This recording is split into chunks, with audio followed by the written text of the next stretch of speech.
additional scratch bracket and 2 additional handicap brackets. If you are interested, please get to the tournament office before practice is concluded. And so now we will be turning on your lanes for 10 minutes of practice. 10.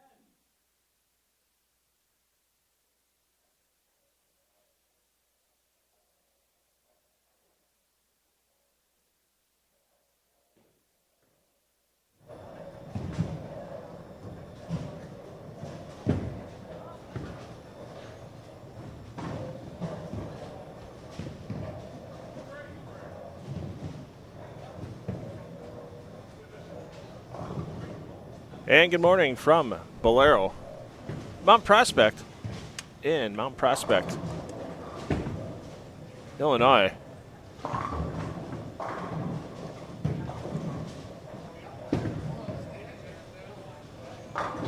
This is the PBA LBC National Championships, 10 a.m. Eastern, 9 a.m. local time here in Mount Prospect. Squad, they're underway with practice. A couple of names you'll recognize on this squad if you follow either the PWBA or PBA 50 tours. We'll get you some player introductions momentarily. As there you see Olivia Komorowski in the reddish jersey. She'll be kicking things off on 17-18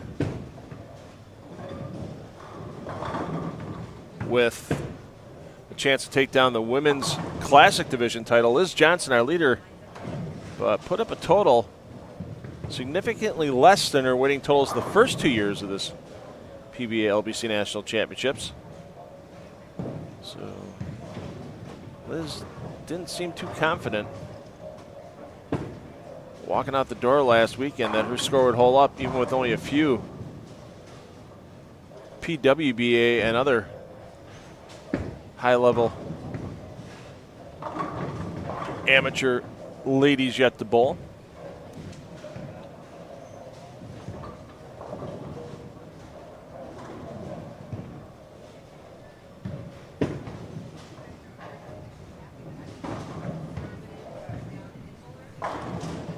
All bowlers receive 10 minutes of practice. There's about 7.5 minutes remaining, so we're about a quarter of the way through that practice. Bit of a smaller squad this morning. Not all pairs in play. Here for 9 a.m. local time. We'll have a bigger squad this afternoon, and tomorrow our final squad of the 2025 edition of the PBA LBC National Championships.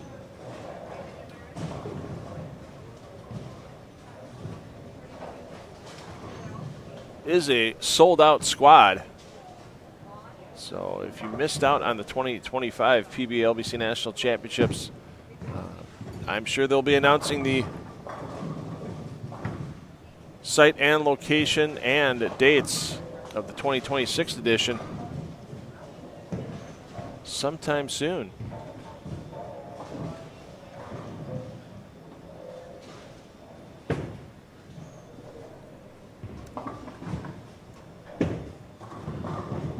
As we work our way down, there you see Evan Anderson on lanes 25 and 26. Evan picked up his mini Duke today from last year. Final game of his 6-game block last July. Evan put up a perfect game, and glad we were able to present him with his mini Duke, the most unique award for a perfect game in the sport of bowling, in my opinion.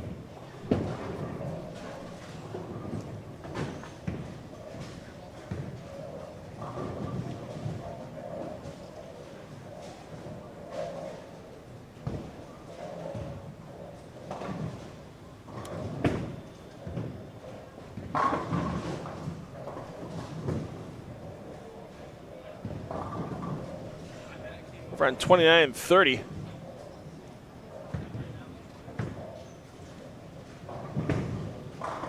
You saw A.J. Johnson last week on our 7 p.m. Saturday night squad. Well, his dad, Sean, taking on the LBC National Championships today. Sean bowling in the Senior Classic Division as Sean continues to get loose. We'll see if he can put up a bigger score than what his son put up. Try to get some bragging rights in the family. Sean needs to get that back. He put up a baby 600 in the USBC Open Championships in doubles a couple of weeks back down in Baton Rouge, but his son AJ put up 823 in doubles to get them to a really solid total. I believe that's still top 10 in that event.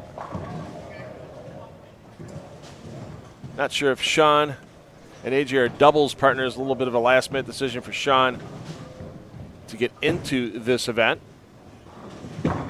But if they would have signed up before AJ bowled last weekend, they would have used games 1, 2, 3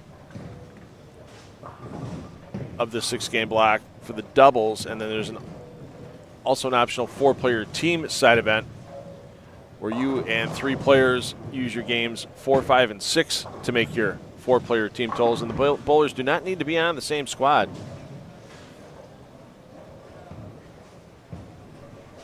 As long as the entry fee is paid before the first bowler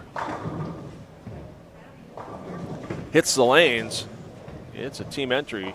We've had winners in that 4-player team event in the past that took down the title off of 3 or 4 different squads that they bowled on. So Sean Johnson's going to have to try to beat the 13-12 he put up that his son AJ put up last Saturday. There you see Lenny Borst Jr. just came off a nice finish at the PBA 60 World Series of Bowling down at Wayne Webb's Columbus Bowl in Columbus, Ohio last week. And for those of you that watched the PBA LBC Clash last year and that follow the PBA 50 Tour, you know Lenny's still fighting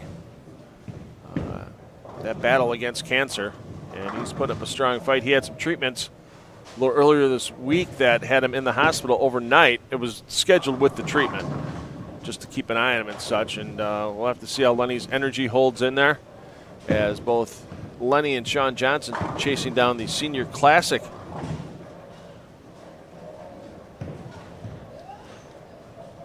division lead right now, that being held by Chris Barnes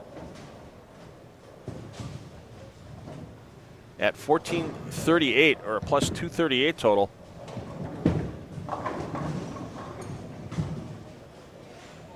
So just about a 240 average for Barnes for his 6 games. It was what our senior players will be shooting at here this morning. We'll get you a full introduction of everybody in the field. We have about 2 minutes of practice remaining. Get that cup of coffee fired up. Get your Red Bull if you're so inclined. Bowlers, you have 2 minutes. This is your 2-minute warning. 2. And Tournament Director Neil Stremmel letting the bowlers know just 2 minutes of practice remain here for this PBA LBC National Championship squad.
All right, practice completing. Final announcements to be made, and we'll be underway with the first of 6 games of qualifying in this PBA LBC National Championships squad.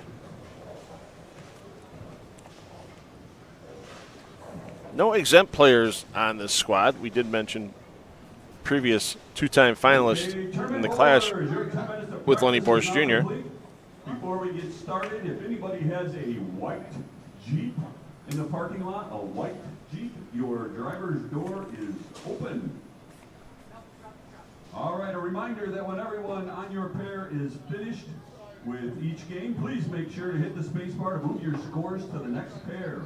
All right, everyone, let's give these competitors a nice round of applause.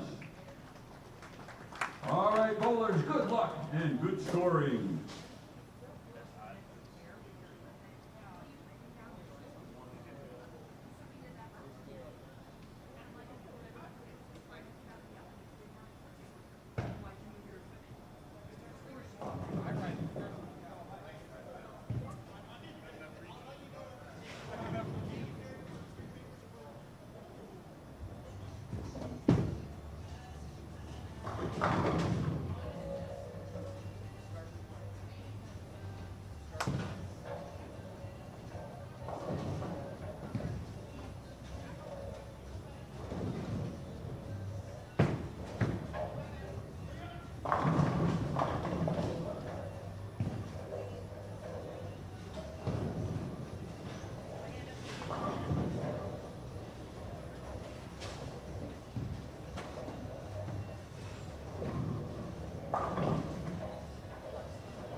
All right, and we are underway here on the 9 a.m. squad, local time. 10 a.m. for those of you in the Eastern time zone. Robin Morrison, I can imagine it's got to be around dinner time for you in South Africa. Thanks again for everybody joining us worldwide. Nick, I am, and Linda, good morning to you. If you have questions about this event, we'll give you some updates during the first couple of games, as this is our final weekend of LBC National Championships competition. Let's introduce you to your players here on 11 and 12. And remember, all your pair feeds are available on the PBA YouTube channel. So once we switch off a player here in the main feed, you can click on that corresponding feed in the description below the video that you're watching.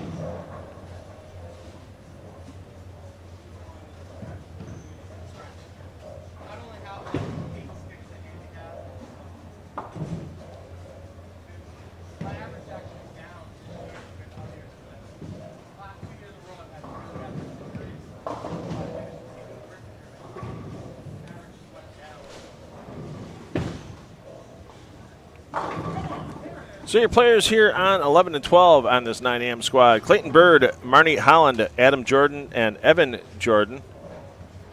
Adam Jordan and Evan Jordan are in different divisions. Adam Jordan in the Open Classic division, Evan Jordan in the Boys Junior Handicap division. Clayton Bird in the Men's Handicap division, and Marnie Holland in the Women's Handicap division. Once again, one of the great things about the LBC National Championships: divisions for every age, for every talent, for every ability. I do mean every talent. Our good friend Pedro Vasquez Jr. from the opening weekend of this tournament. Bowler I've ever seen average 185 throwing the ball behind his back. Hopefully we get to see Pedro again in 2026. Maybe he'll bring us a different style. Good start there for Clayton Bird as he's on the 3-bagger. We'll get back to him in a little bit. We'll continue introducing our players here. As we have Olivia Komorowski in the Women's Classic Division, Blake Steinledge in the Open Classic Division, Joel Kelly in the Open Classic Division, and Eric Balvin in the Open Classic Division. All taking to the lanes. Lane 17-18. Komorowski just finishing off the PWBA 10th Anniversary Classic, and we know once she's done bowling here today, it's going to be a run right back up into Wisconsin. She's originally from Oshkosh, still lives in that area, but she's helping out with some pro shops at Revs Bowling Center in Oshkosh, so she'll be up there helping all those young junior gold players try to find success over the next week and a half or so. Oshkosh, a little over 2 hours from here, so she'll get back relatively quickly. And Olivia, former Wichita State player, took home a national championship during her time there.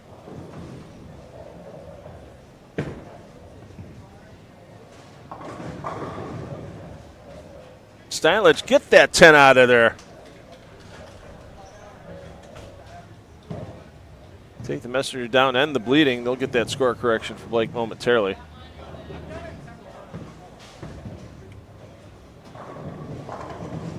And big ripper strike there for Joel. On this 42-foot LBC National Championships pattern, 4.5 to 1 the ratio.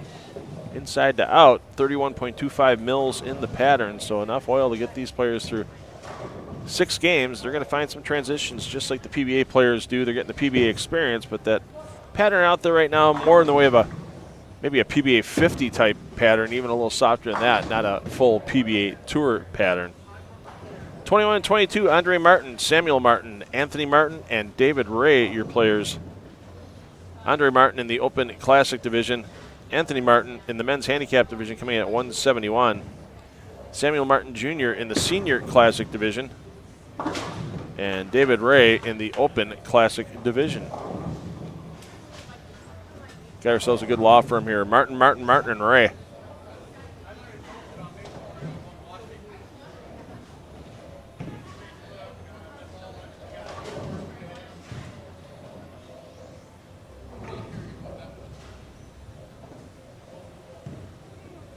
Once again, not a full squad this morning, but we'll have a pretty full squad this afternoon. 3 p.m. Eastern, 2 p.m. local. Once again, we'll be bringing you all the action here on the PBA YouTube channel. And tomorrow's sellout squad. And we do have several PBA exempt tour players bowling tomorrow, including one of the latest additions to the Hall of Fame, Bill O'Neill.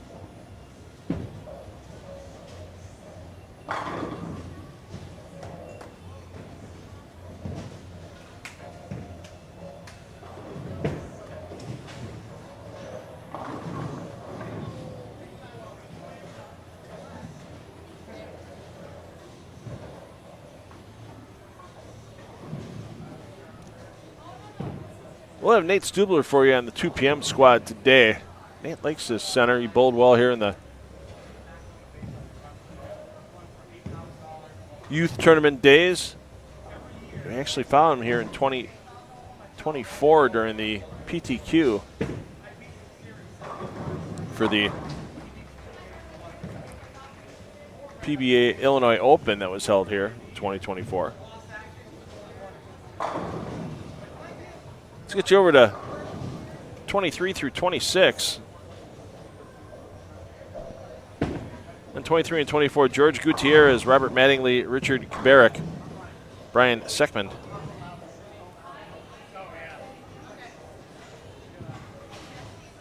Second in the men's handicap division coming in at a 206 average. Kubarik in the men's handicap division coming in at 228. Surprising. Not catching any pins in that division, but each bowler has their choice of how they want to attack the standings. George Gutierrez in the men's handicap division coming in at 191. And Robert Mattingly in the men's handicap division coming in at 183 next door. Emily Rogers here from England. We'll get a little bit more of the backstory on Emily as the day goes along. Emily bowling with our Mini Duke recipient today, Evan Anderson, David Christensen, and a late replacement with Sarah Oswald.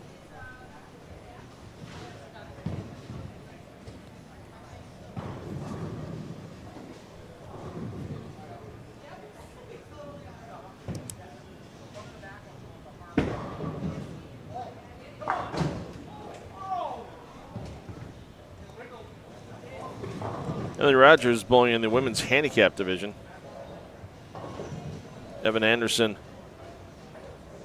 in the Open Classic division, and David Christensen in the men's handicap division.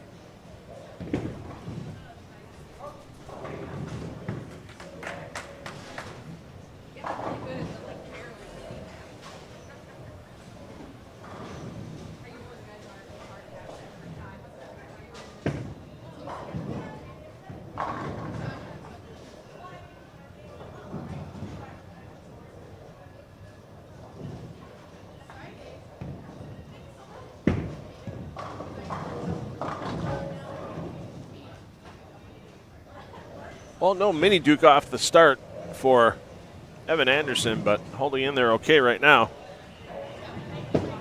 One open offset by two doubles here in game one.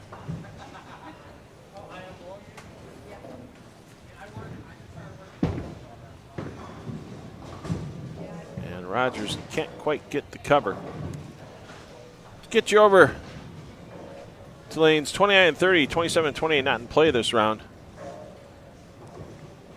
as we have John Hearn, Sean Johnson, Ethan Cho, and Ed Howard.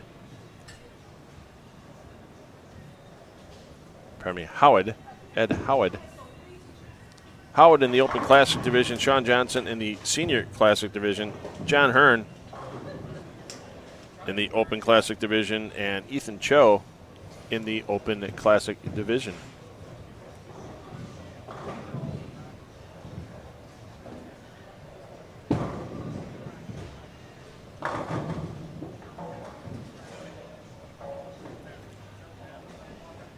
Sean Johnson was talking to our tournament director, Neil Stremmel, before the squad, talking about some of the times when A.J. Johnson was on Junior Team USA, when Neil Stremmel was part of the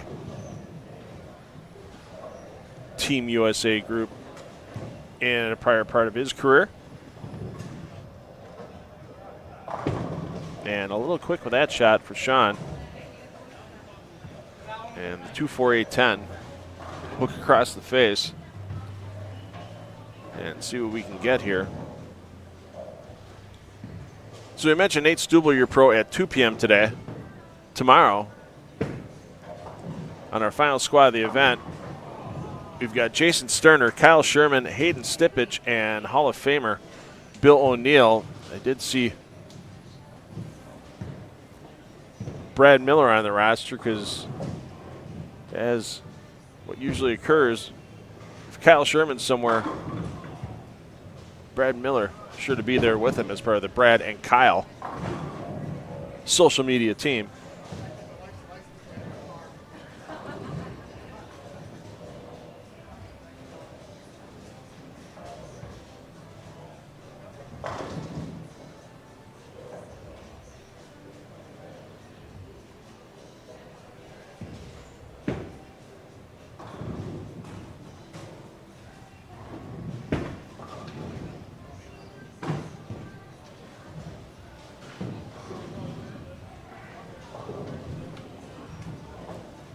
Let's get you over. Here's another PBA Hall of Famer. We just mentioned Bill O'Neill.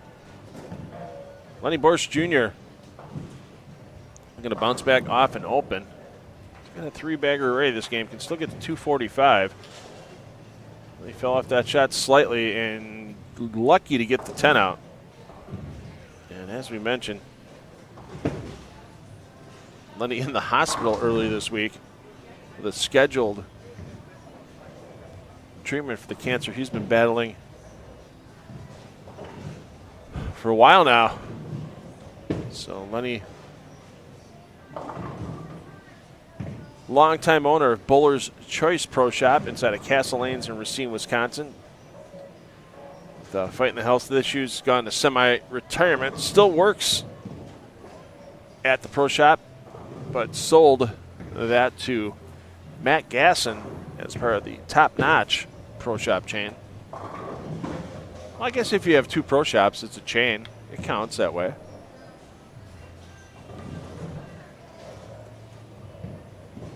And Lenny looking to join Liz Johnson as the only players to ever make repetitive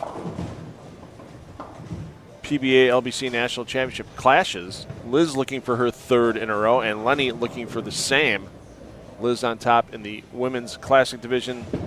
This year, no special spot for the PBA Super Senior that's high in the senior classic standings. That's how Lenny got in last year.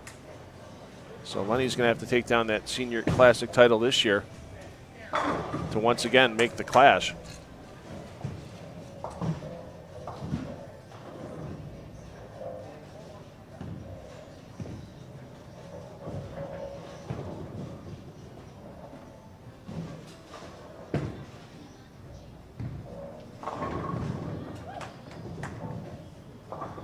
And Lenny trips them all down. Let's go check back in on 11 and 12, so we got a player with a hot hand early with Adam Jordan. Adam started front 6 before leaving a single pin, missed the single pin, but he bounced back with another strike. So Jordan trying to get to 267 in his opening game, and you need to pile the pins on early if you want to play catch up to our leader in the Open Classic Division, Weston Griffin, the young man from Tennessee. Put up a big total on that special Tuesday night squad that was tied into the PBA Junior World Series of Bowling that was held here in June at Bolero Mount Prospect, as some of the best youth players in the country took to the lanes here.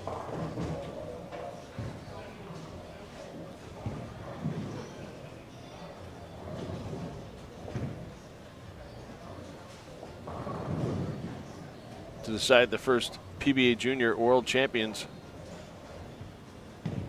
in 3 divisions.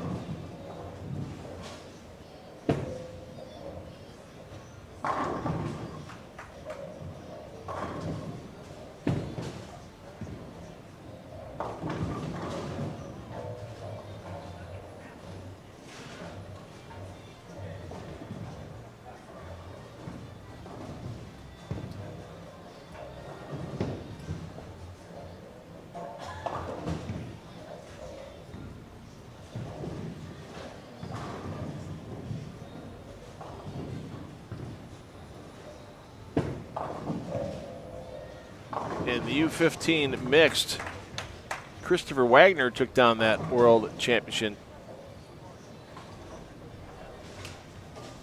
after 3 days of qualifying on 3 different PBA junior patterns. Torrey Franklin took down the 18 and under girls championship, and for the U18 boys, Jas Weems took down the title.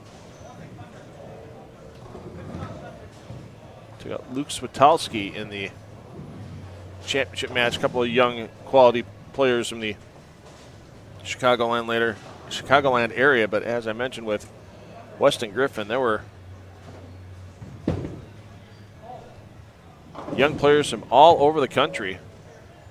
It was a sellout for the inaugural PBA Junior World Series of Bowling, and I'm sure they'll have information out sometime soon about the PBA Junior World Series of Bowling for 2026. Oh, bad break there for Adam Jordan. 6 rocks around near the 10-pin.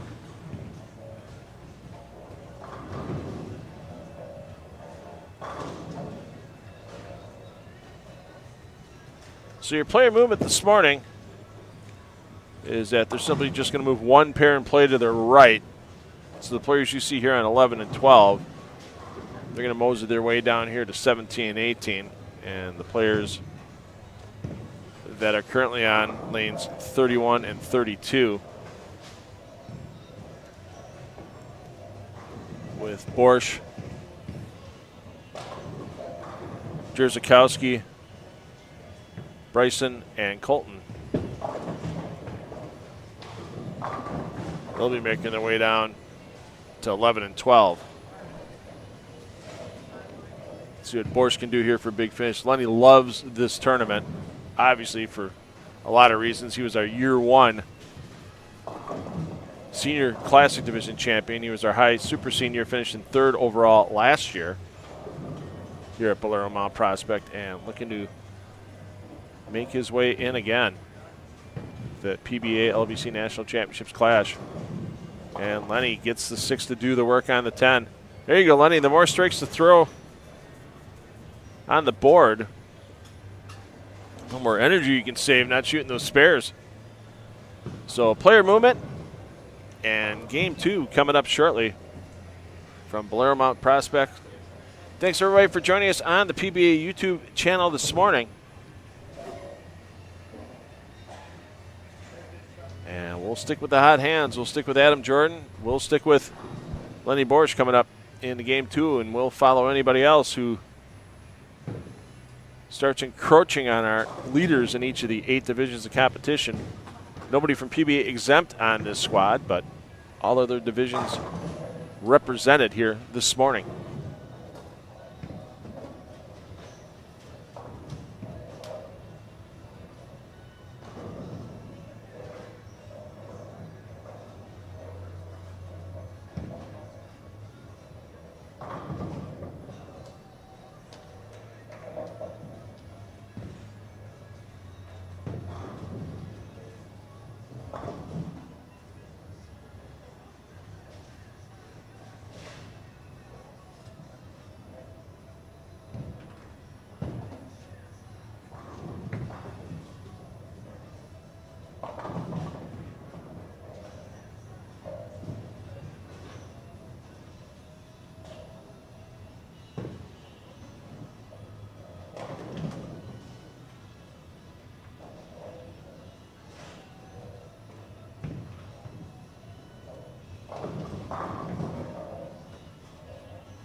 Remember, if you have any questions about the PBA LBC National Championships, about the PBA in general,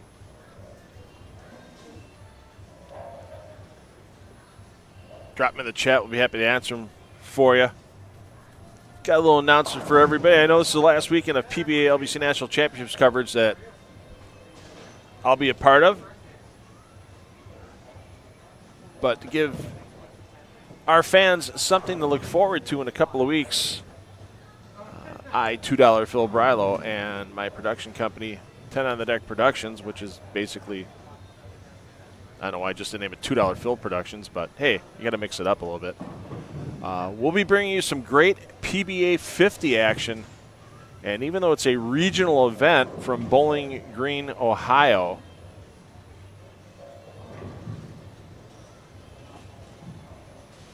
it's sandwiched between a couple of PBA 50 tour events, and we're going to have a heck of a roster coming up. At the PBA 50, Gary Schlichter Memorial from Almar Lanes in Bowling Green, Ohio.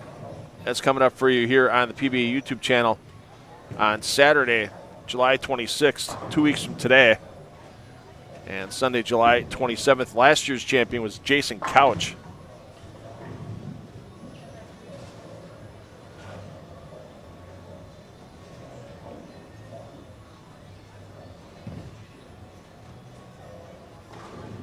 And one of the fun things about that tournament, we won't have it streamed on the PBA YouTube channel on Friday night, but they have a fun Baker Pro-Am that we'll live stream to the Almar Lanes Facebook page. A lot of fun. Professionals team up with 4-player teams. They bowl 16 Baker games across the house. And it's a fun time for everyone. And then 3 squads of competition, 8 a.m. Eastern, 1:30 p.m. Eastern, and 7 p.m. Eastern on Saturday, July 26th. As I said, you're going to see a lot of the PBA 50 Tour stars there, as it's between the stop in Westland, Michigan, and the PBA 50 Tournament of Champions in West Virginia. I know Pete Weber's scheduled the bowl in Bowling Green. Chris Barnes, John Wiskowski, Troy Lint. Yeah, you name it on the PBA 50 Tour, and a lot of those players will be there. And then we'll bring you the Eliminator Finals on Sunday, July 27th.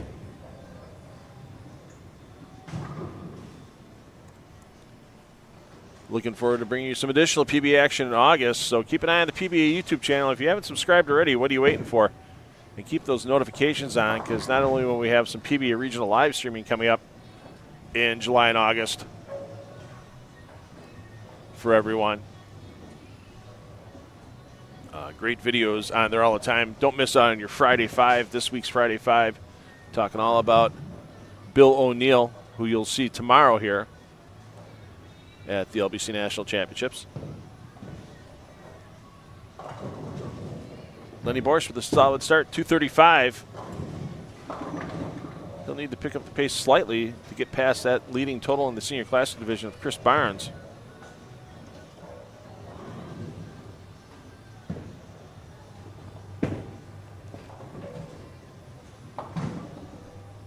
Just tickles down the spare for Chris Bryson.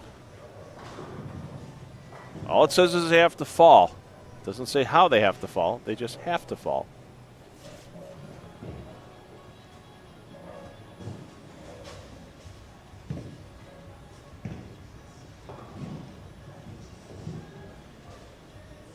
Can't miss Lenny in that H5G brand jersey today.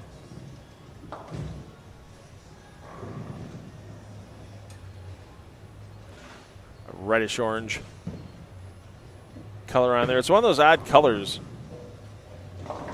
that for some reason television cameras, other cameras pick it up a slightly different color than the human eye does.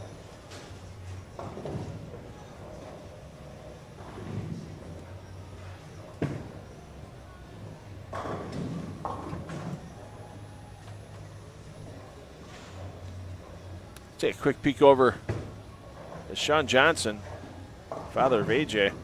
Going to catch up to his son's total and get past it. Sean Johnson with the front three here in game 2. Ethan Cho running into a little bit of problems after a 2-12 start. Now looking at back-to-back opens.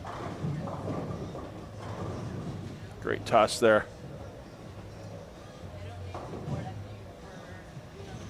by Ed Howard. So Howard's got the front three after a 2-10 start.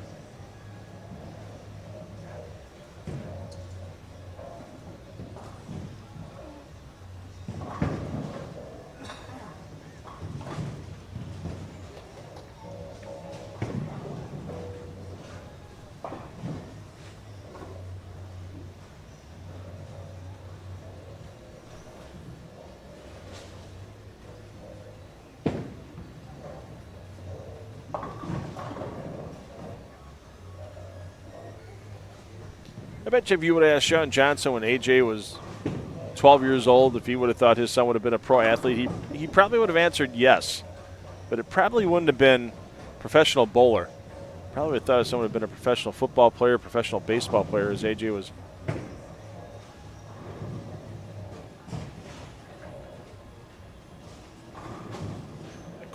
Starting quarterback in high school football. Played several positions in baseball as well, but by the time the decision to go to college was made, AJ was going to stick with bowling.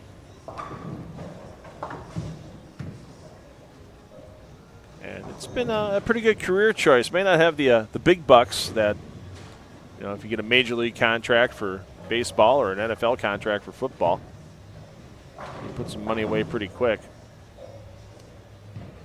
As Lenny Borsch now looking at an early open after coming high. Get the 2 and move on for Borsch. Let's check in with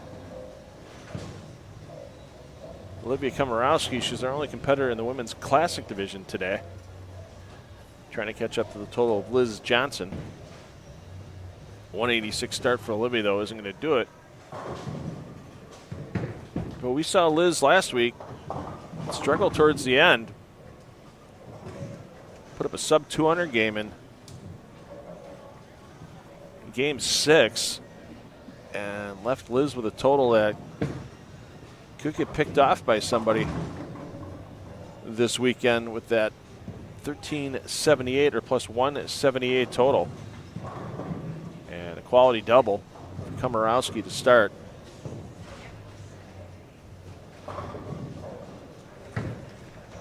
Yeah, Liz solid early day last week for Liz on Sunday. 248, 224, 238, 269. And coming into the clubhouse, finished 1 under for her last 2. So got her pins early. So, the key, as we've mentioned, all event long, try to avoid that one game that seems to pop up for a lot of people. Game 4 or Game 5 as the transition really starts to get going on this LBC National Championships pattern. And we even saw that a little bit lower score for Weston Griffin. But then again, when you're coming off of back-to-back 300s, 211 in Game 4 could be a bit of a letdown after going 300 Game 2 and 300 in Game 3. Had the strong finish at 245 and 234 to get to his plus 323 total that's leading the Open Classic division. Christianis Sergevas last week tried giving it a run, gave away some pins early with a 211, 227 start, but a great finish for Sergevas with 245, 266, 262, and 258. The bounce up into second place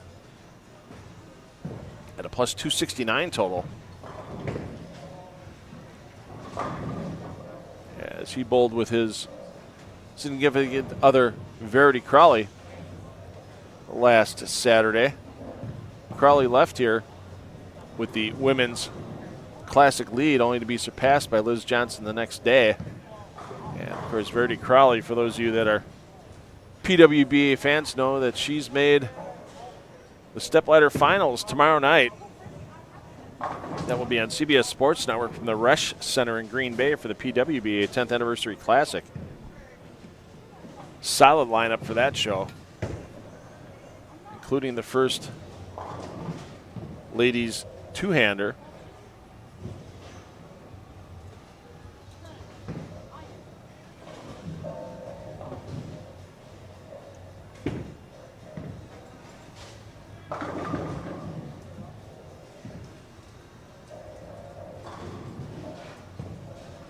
On a PWBA telecast.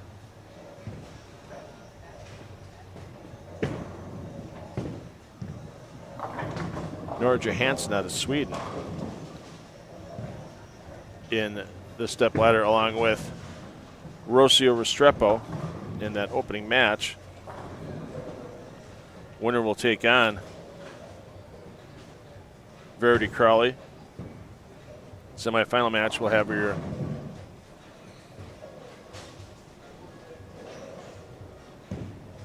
champion with Josie Barnes from the USBC Queens earlier this year. And Kayla Smith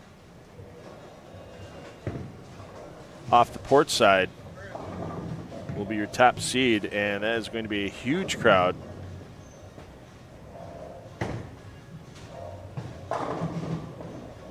Inside the Resch Center, specially built arena lanes that coincide with the kickoff of Junior Gold. So what a way to celebrate the 10th anniversary of the PWBA, or at least this incarnation of it. Of course, women's professional bowling has been around since the 60s under various monikers. The PWBA, the WPBA, the LPBT. But now the 10th anniversary of this PWBA under its current format being celebrated on Sunday in Green Bay to coincide with Junior Gold. Quality cover there.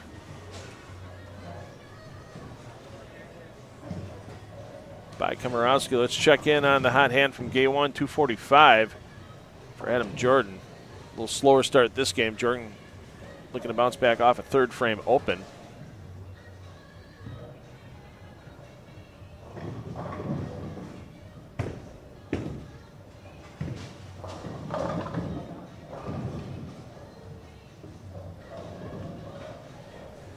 Love the jersey. Crazy Train. A little fitting after last Saturday's Ozzy Osbourne retirement concert in England. A couple of friends of mine that watched the live stream said it was one of the best tribute concerts that they've ever seen.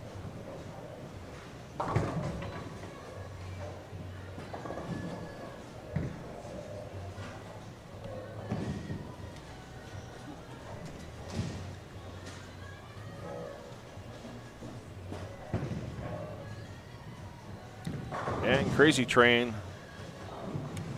keeps it sane with a spare. See what Lenny Boris Jr. can do. You're looking for 4 in a row after that open in the third. Get it, Lenny. Sorry, ladies and gentlemen, if you've been around me long enough. Even before the health issues that Lenny Boris Jr. has had, I'm a homer. Lenny Boris lives in Kenosha, Wisconsin. Like I said, had his pro shop at Castellane's and Racine for about 40 years. And he always thanked his customers, not only for just keeping him in business, but supporting him in his professional bowling career. And, you know, there's times where, 7, 8, 9 years ago when Lenny was first kicking out on the PBA 50 tour, where Lenny was kind of bowling that full time during the summer. And, hey, ladies and gentlemen, I'm only going to be in the shop a couple days here, a couple days there. And he'd get in from off the road, and there'd be people lined up outside the shop waiting to get a ball fixed or get lifts changed or a plug and redrill, get something new. So it's one thing. Lenny is one of the most gracious human beings I've ever run across in the sport of bowling, and that's another reason why I'm kind of a homer for him here in the booth. So, and I know everybody out there that knows about Lenny's long time fight against cancer now. I mean, honestly, they only really went public with the diagnosis a little over a year ago. There was a little bit of a private fight, a little misdiagnosis because it's such a rare form of cancer that he's dealing with. So yeah, and Lenny, as he says, you just got to keep fighting. And oh, come on, that 6-pin didn't put up a fight against the 10. Wrap 10 on that shot for Lenny. But he can get another game in the 230s. Spare it up here.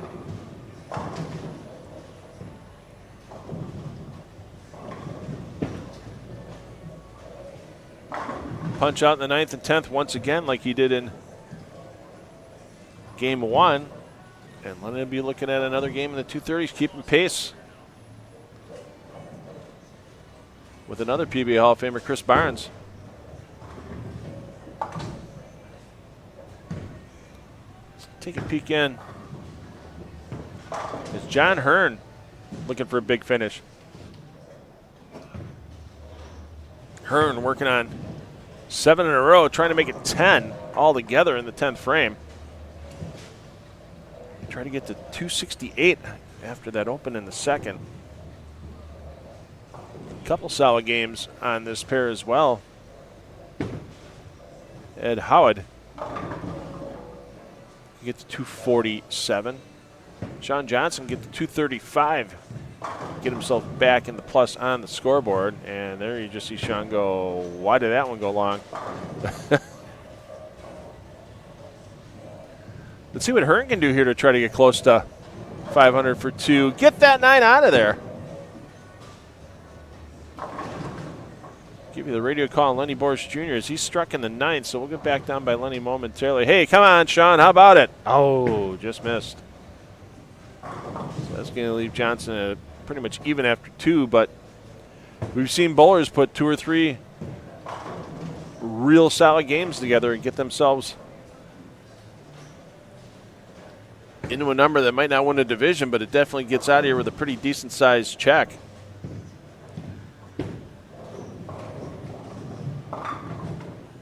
Last week,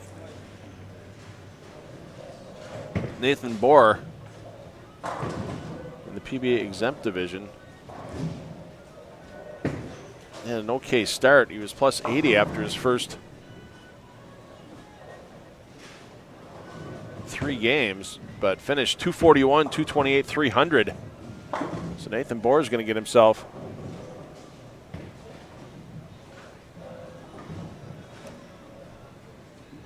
a mini Duke for that 300 game.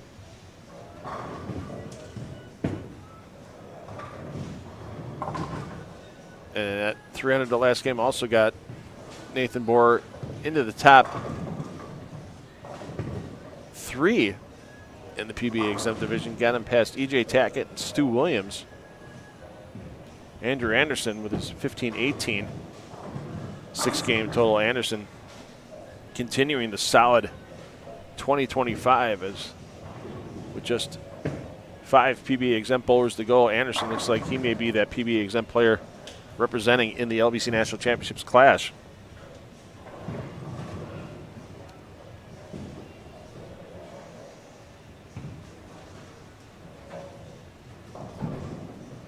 Take a peek back in as Ed Howard in the 240s. Good start for John Hearn as well, so Hearn can keep plugging along.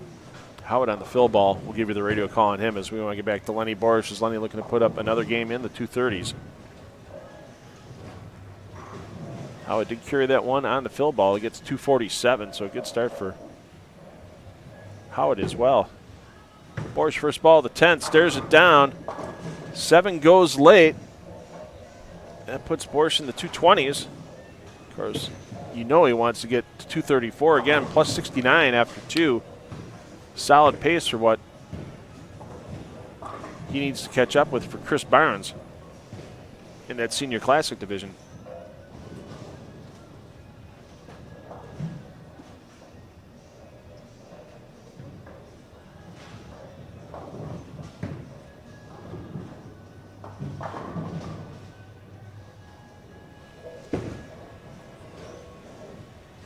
Two in the 10th for Lenny. No, that wrap 10 again. Son of a gun. Almost exactly similar to the ball he had there in the 8th frame. But still, Lenny Borsch off to a solid start. Your player movement after this game is once again just to move to the next pair in play. So the bowlers you see here on 11 and 12 are going to move down to 17 and 18. Bowlers on 17 and 18 to go to 21 and 22 and so on.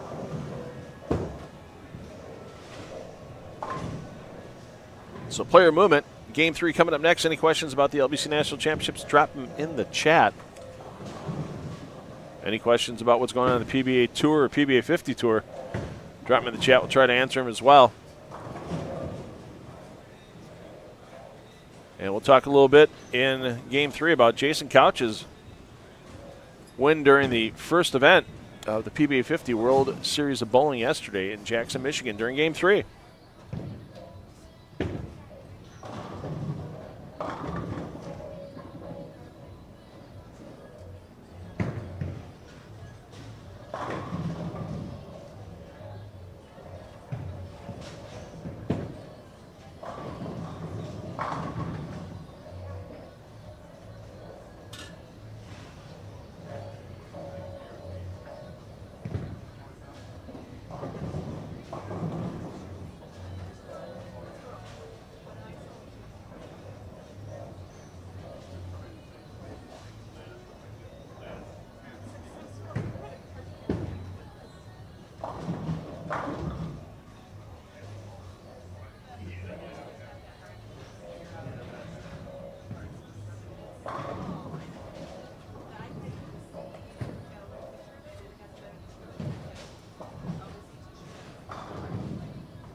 let's get back over to lanes 17, 18. Lenny Borsch Jr. underway. Mentioned Lenny Borsch having a great look during the PBA 60 World Series of Bowling that finished last week at Wayne Webb's Columbus Bowl. Lenny not at the PBA 50 World Championship this year. Ongoing treatments for his battle against cancer going on that obviously take a priority, so it's good that we have Lenny here today. But the PBA 50 World Series Bowling kicked off yesterday with its first title decided in the Del Ballard Championship. And Jason Couch took down that title. Took out Mario Quintero, last year's PBA 50 World Champion, in the title match, 232 to 184. They're getting underway today at Jack's 60 in Jackson, Michigan with the PBA 50 Monticelli Championship.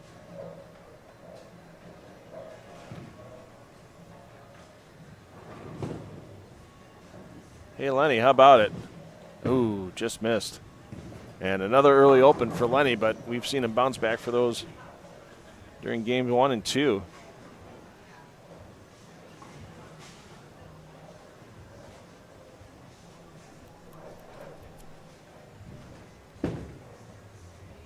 And this tournament today for the PBA 50 Monticelli Championship is host proprietor Dave Small's 100th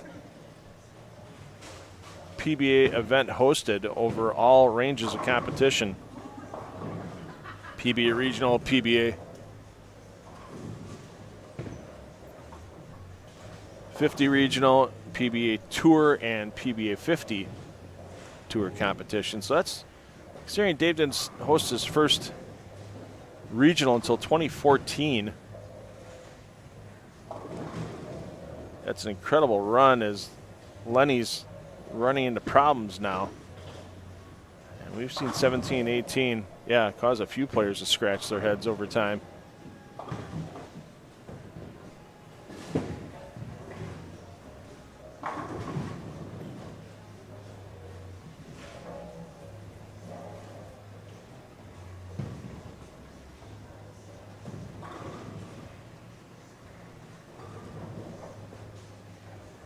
So that's like 9 PBA events a year. Dave only has 6 or 7 bowling centers. And now back-to-back opens for Lenny is going to get in the way of his trying to take over that senior classic division lead. We're in 29-30. Richard Kubarik. He's had struggles early. Only a total of 328. 2 games.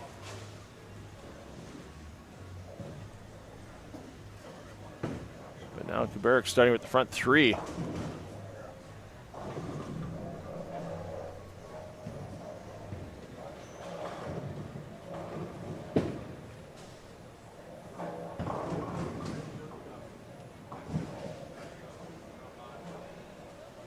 So I talked in game 1 a little bit about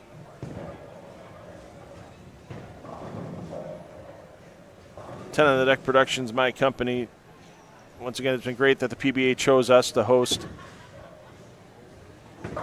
the live streaming of the LBC National Championships again for the 3rd year and bring them to you on the PBA YouTube channel. And we mentioned we're going to be in Bowling Green, Ohio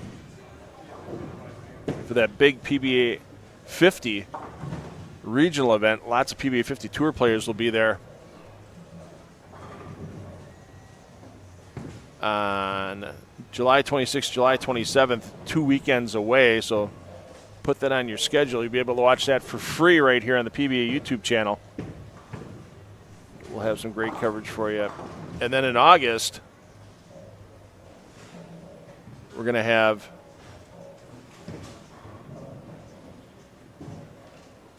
a couple of great events for you as well.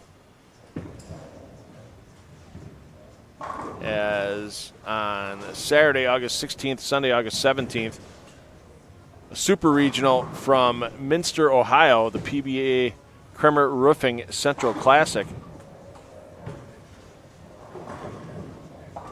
You'll have a lot of the PBA Tour stars from the Central and Midwest bowling that event, as that's going to have a $5,000 first place prize.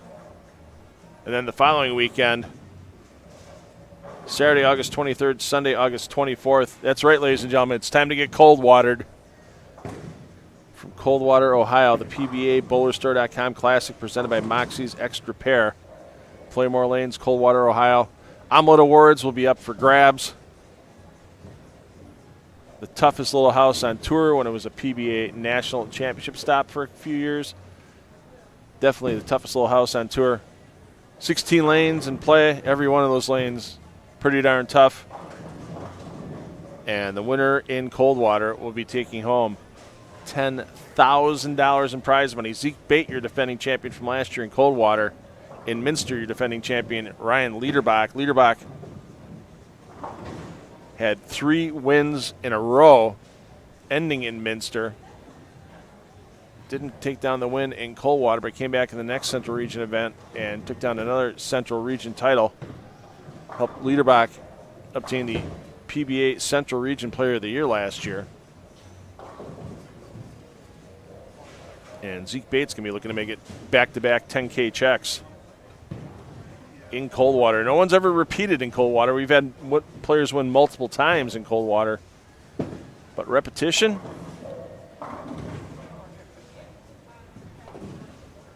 No one's won back-to-back years.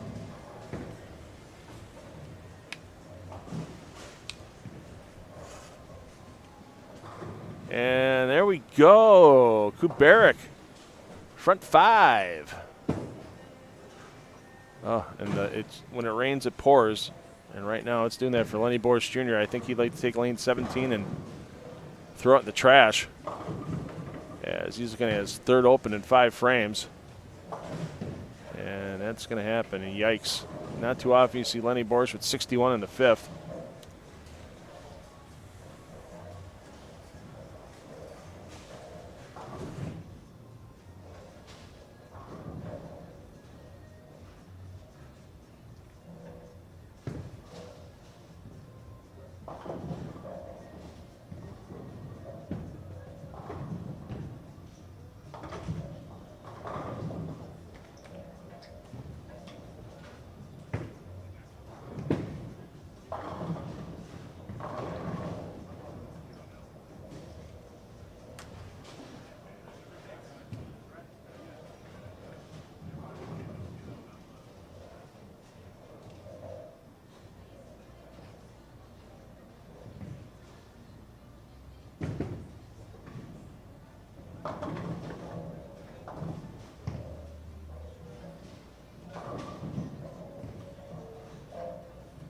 We always get a few questions about the dress code here at the LBC National Championships. You're going to see a player like Lenny Boris Jr. He's always going to come dressed bowling like it's a standard PBA event. They do, the name jersey, the slacks, that type of thing, but it's a relaxed dress code for everyone. If you want to come in looking sharp, absolutely. If you want to come in with your favorite hat on while you bowl, a nice collared shirt, pair of shorts, like you see there for Kubarik, you can do that as well. As we're going to see the front 6, a little light for Kubarik.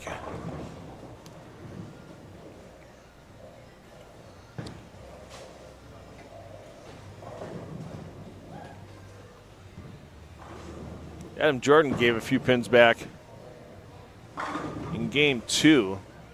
Still sitting at 440 for his total. He's starting here with the front 3. As we have Crazy Train and the Grape bowling. There you see the Grape for Evan Jordan, trying to figure out the nickname. One's Crazy Train, one's the Grape. I'm guessing it's a father and son with the divisions, with Evan being in the boys handicap division.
Be hilarious if, like, Adam would get on, like, front 7 or 8 here, and then if we could have actually gotten the music licensed for Ozzy Osbourne and Crazy Train, play it while he's up on the approach. I don't think we could afford that licensing, though.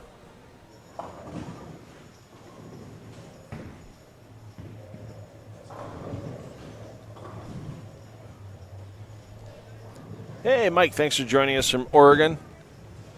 I got to get out to Oregon sometime. There's only 2 states I have not visited in all my travels with this sport of bowling.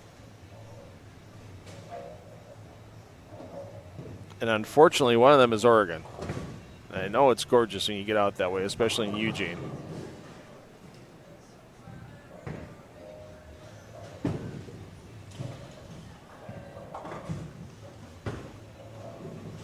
Let's see if Lenny Borsch is ready to ship it all.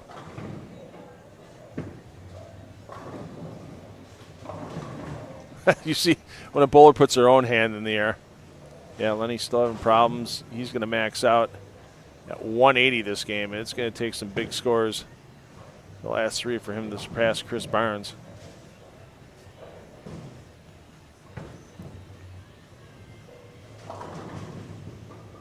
And he has yet to figure out lane 17. Speaking on Olivia Komorowski, as we said, only women's classic division bowler on the squad. Trying to catch up to Liz Johnson. It's going to take some big games because Komorowski under a 200 average after her first 2. But a big finish here in game 3, pull it back above the plus. And we've seen Komorowski put up some big scores in the LBC National Championships before early on in the 2023 edition. She was an early leader in the event before Liz Johnson later surpassed that total. Yeah, I haven't been to Oregon in my travels with bowling, and the other state I haven't ever been to in my travels with bowling, North Dakota. So everything else pretty much covered. All right. There's not too many states I haven't covered a PBA event in between my time at Extra Frame and Flow Bowling back in the day, along with the stuff I do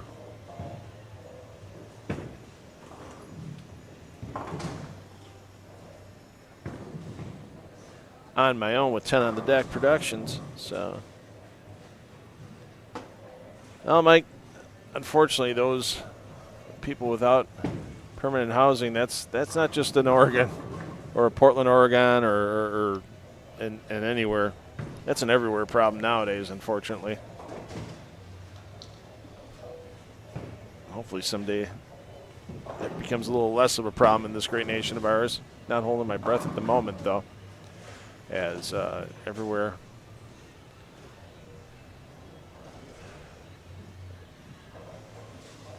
seems to have that issue. I know both Portlands, both Oregon and Maine, have their ongoing battle to try to help people get out of that situation.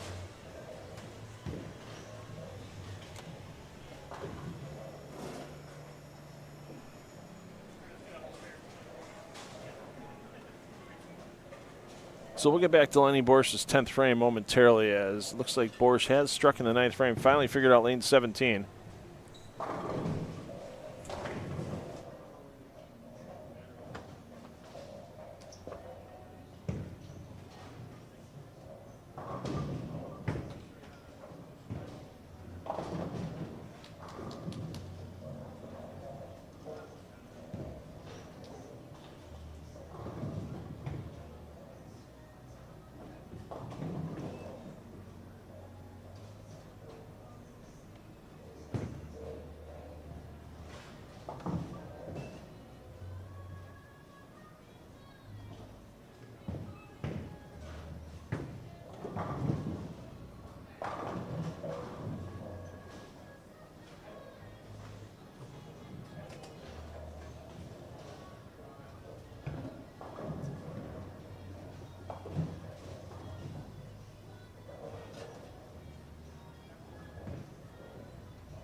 So Lenny Boris basically back to even after 3,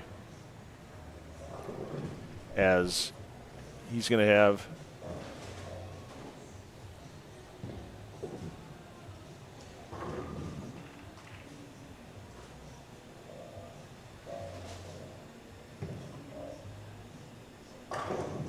a 160 maximum here.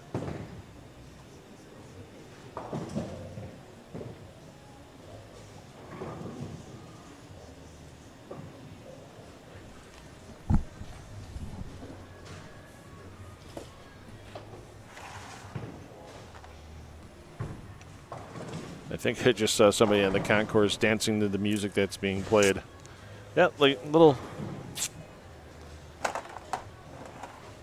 different atmosphere than you get at a PBA event. I mean, sometimes like during a stepladder final, we'll have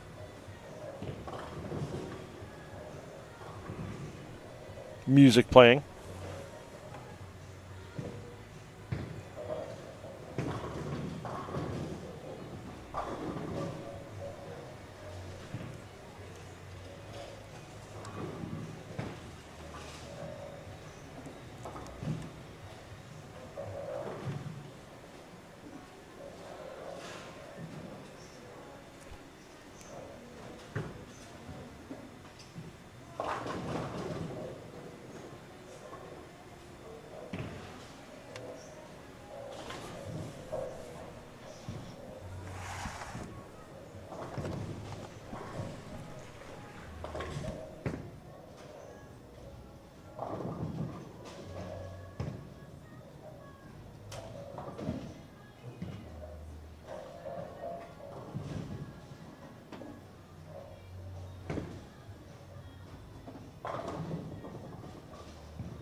So one more squad today, 3 p.m. Eastern, 2 p.m. here in Mount Prospect.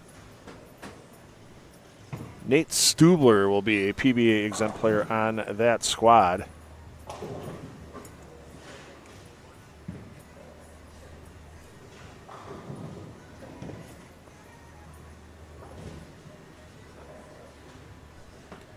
And then tomorrow, our final squad of the event, 11 a.m. here in Mount Prospect, noon Eastern. Of course, you can watch all the action here on the PBA YouTube channel.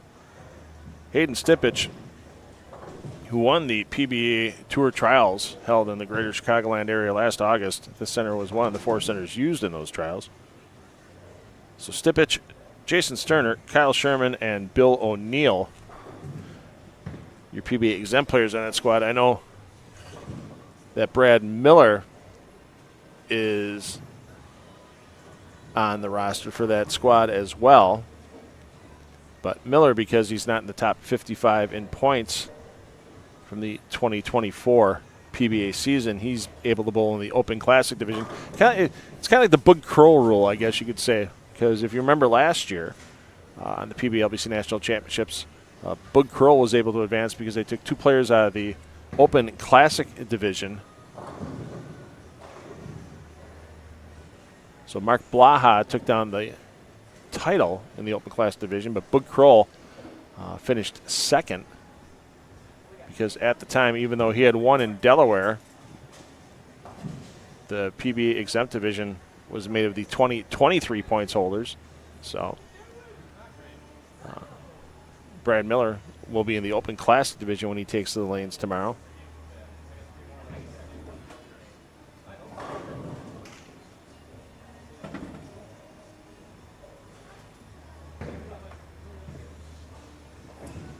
And looking at other players that have yet to bowl that are in the Open Classic division, not a lot of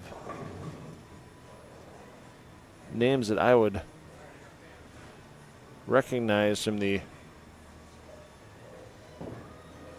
PBA regional program or high-level amateurs. So, Weston Griffin, if you're watching at home,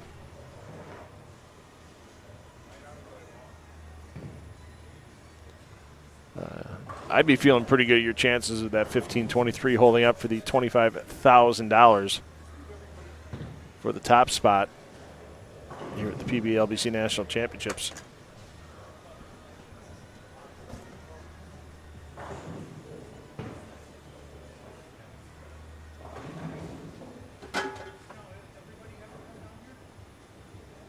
Still some good shots in the men's and women's handicap divisions, boys and girls junior handicap divisions as well. Lots of players in those divisions this weekend. Taking a look at who might still be bowling in the women's classic division.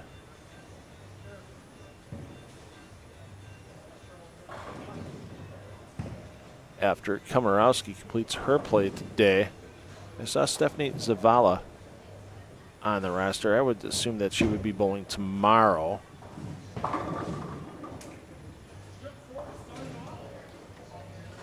Miranda Patterson and Mackenzie Matisse, both a couple of Team USA players, whether regular team or junior Team USA players for those two. They're scheduled to hit the lanes either today or tomorrow as well. So still a couple players with chances to take down that women's classic division, and we'll take a look at the senior classic division as well. After our player movement, a little different movement in this game, as players will be skipping a pair in play and landing on the second pair in play. So the players that you see here on 23 and 24, in game 3, they're going to move down to 29 and 30. 25 and 26 will go next door to 31 and 32. So reach the halfway point on this squad, and nobody really threatening to take any division leads at this point. Thanks for tuning in on the PBA YouTube channel. Remember, mark those schedules, because even though the PBA LBC National Championships will be complete after this weekend, we still have to schedule the PBA LBC National Championships Clash. So the date, location, and broadcast outlet for those Clash bowlers yet to be determined. PBA will make that announcement shortly. And also glad that the PBA and 10 on the Deck Productions have teamed up to live stream 3 regionals, and pretty big regionals at that, in July and August, as 2 weeks from today is the PBA 50 regional qualifying in Bowling Green, Ohio, and then in August, on the 16th and 17th of August, the PBA Kremer Roofing Central Classic, and then the 23rd and 24th of August, one of the biggest regionals out there all year long in the country. Hopefully someday, again, it gets to be a national title tour stop. PBABowlerStore.com Classic presented by Moxie's Extra Pair from Coldwater, Ohio, the 23rd and 24th of August. Glad that we're going to be able to bring those to you on the PBA YouTube channel.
halfway point on the squad done. You see Lenny Borsch. Plus 13 now after 3 games. We've seen him shoot 800 in the LBC National Championships before. He came out of the gates with 800 back in 2023 and then rode that all the way through to the Senior Classic Division title. It's going to take a good 800 for Lenny to pass Chris Barnes, and that's, oh, well, all right, he carried it. Nobody really making a threat on any of the leaders in our divisions currently. Now, we mentioned not a lot of Open Classic Division bowlers, just some good ones. So, I mean, a Brad Miller definitely could be a threat for the Open Classic Division.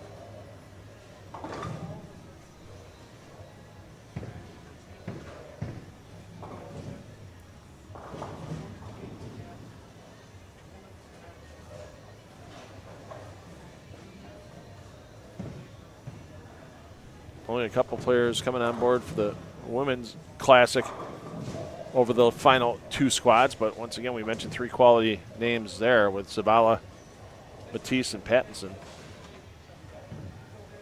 At Senior Classic Division, Chris Barnes on top with that plus 238 total. And most of the players that would be well known that could make, you know, you look at them and go, yeah, that could be a score that could get posted. Are at the PBA 50 World Series of Bowling. There's a few names out there.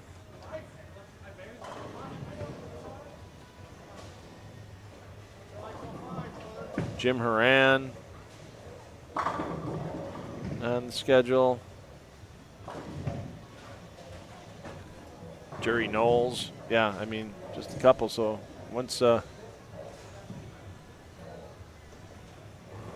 Lenny can get the big finish here, it's going to look pretty good for Chris Barnes to take home that Senior Classic Division title. He'll be part of that LBC National Championships clash when it's announced. In the men's handicap division, Robert Morris has been holding on since week 1 at a 1502 total with his handicap pins. In the women's handicap, Rose Tom needed a mark in the 10th frame last week. Picked up a 610 and then filled it in with a strike to get past Kristen Lewis into the women's handicap division lead with 1444 with her handicap pins. Boys junior handicap, Cameron Witten's been up there for quite a while with a 1486 total.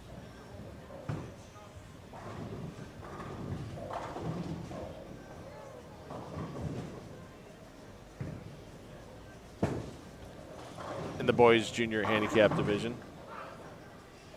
And in the girls junior handicap division, Layla Garcia sitting at a 1487 total with handicap pins. There's still a few young ladies set the bowl, still a couple of young gentlemen set the bowl as well over our final 2 squads. But the odds are looking pretty good for our boys junior and girls junior handicap division players to hold on to that lead through the conclusion of the event.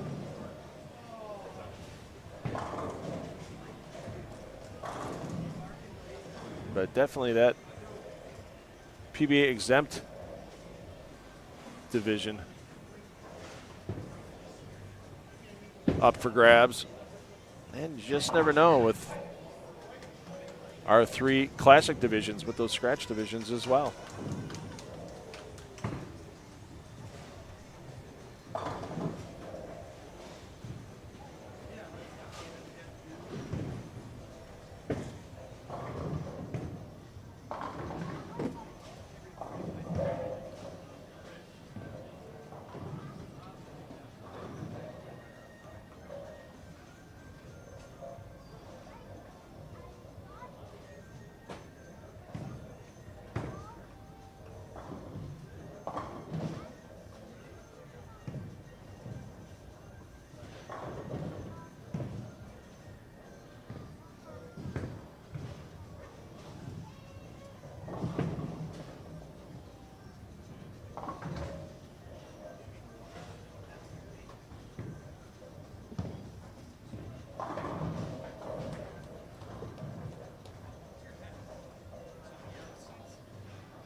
Crazy Train the Grape. That just sounds like a TV series that's made for like Apple TV.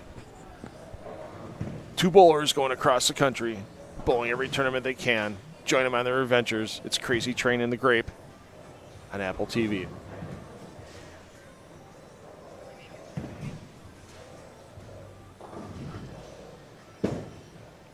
Like they can make restaurant stops.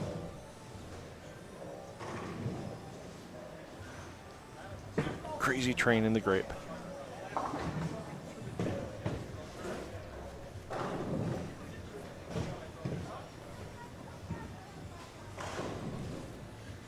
Well, Lenny trying to save the day. He's got a long way to go, though. Yeah, let's take a peek down, see if we got any scores going here. Nope.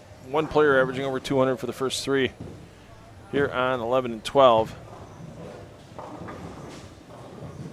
With George Gutierrez, Robert Mattingly, Richard Kubarik, and Brian Seckman.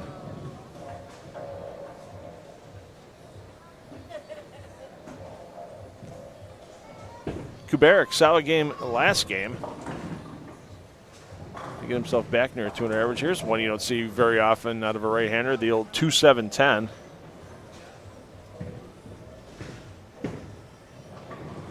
I wonder if any of these players are going to be going over to our sister event after they're done bowling here today. The Peterson Classic at nearby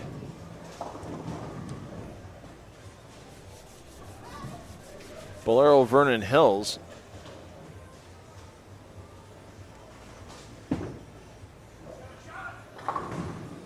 It's now the 115th edition of that event.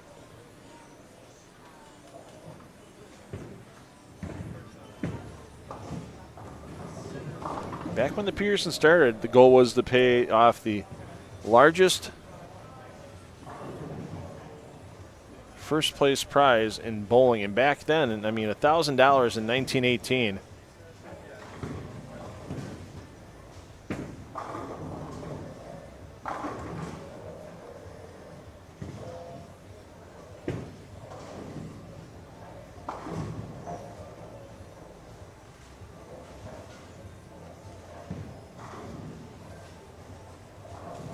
That would be a $23,000 paycheck today. So basically, think about it. The $1,000 that you would have made in 1918 bowling the Peterson Classic, or as it was known back then, the National Patriotic Tournament.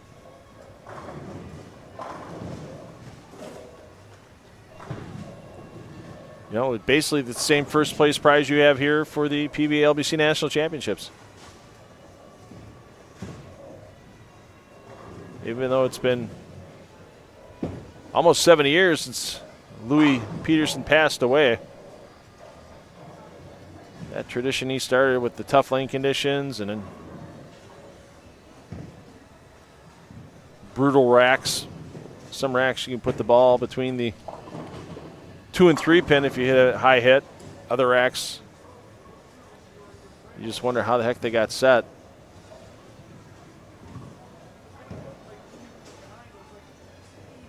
For the 8 games across the 16 lanes of competition at the Peterson.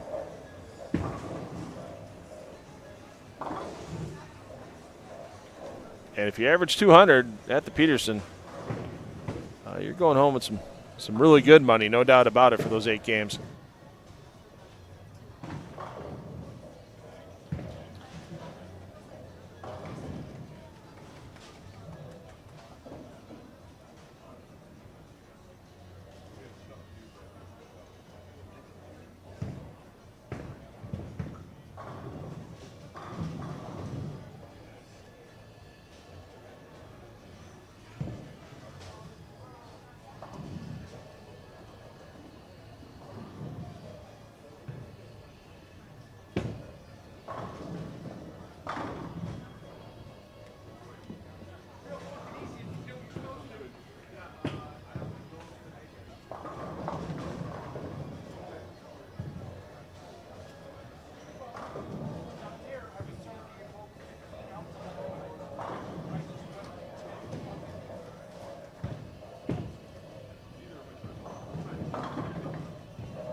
So as you mentioned right now, with the average 200 at the Peterson and get a pretty good paycheck. Right now there's been a ton of people that have bowled. And there are currently 3 players that have exceeded a 200 average for their 8 games at the Peterson. Dalton Colligan's leading at 16-19 for 8 games. Tyler Vox just 3 pins behind at 16-16. And Mary Orff out of St. Louis, Mary at 16-01.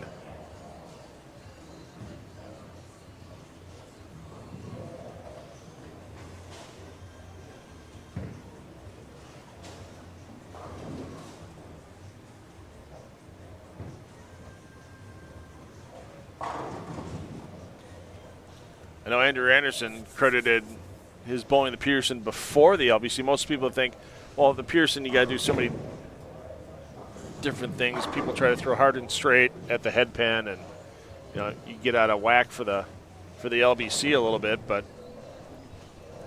Anderson credits shooting a bunch of spares at the Pearson because that's all he did all day.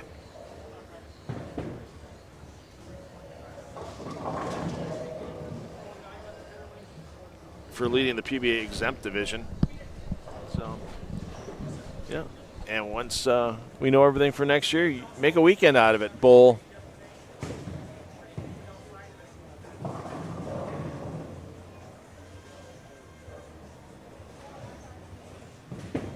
LBC National Championships one day out of the weekend, and then bowl the Peterson Classic the second day out of the weekend.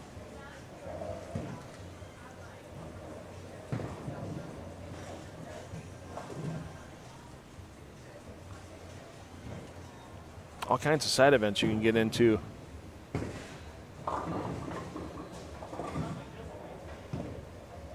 At the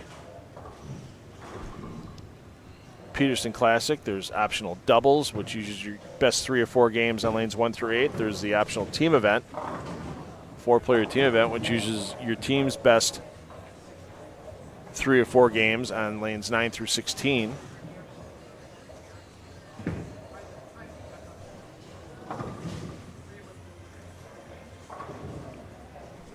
There's the added pinfall event, which is just basically your best 4 out of 8 games. Yeah, all kinds of side events at the Peterson Classic as well. So you can get all your information on that event because that runs till right before Labor Day for the Peterson Classic. So if you go to Bolero.com/Peterson-Classic, and it's Petersen, Peterson-Classic, or just do a search for Peterson Classic Bowling Tournament on your favorite search engine. And you can get all information. There's still plenty of time to enter, plenty of squads to get on. And you can actually organize your own squad and make a few dollars before you even hit the lanes at the Peterson Classic by being a squad organizer and get a chance at some bonus prize money as well. I know back in the day when I organized some squads when I was bowling, I used to organize a squad to the Peterson as well, and get rewarded for the work of putting a nice squad together. You put 32 bowlers together on a squad, you can get yourself a nice little payday along with some special prize lists only available to squad sponsors.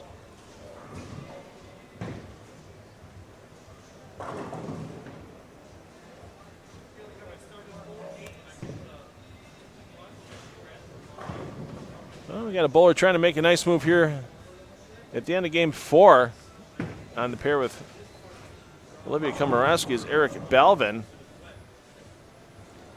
Balvin plus 51 after 3.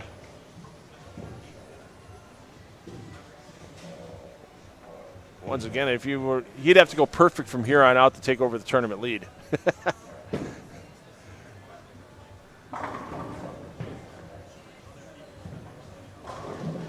Literally any blemish on Balvin's scorecard from here all the way through the end of game 6, he'd have no chance to take over first place. But if you can't win, at least take home a nice check, and Balvin trying to bounce back and do that as he's in the Open Classic division. Now let's just say he gets to 279 here, gets to 120 over. If he can get to 200 over on the day in that Open Classic division,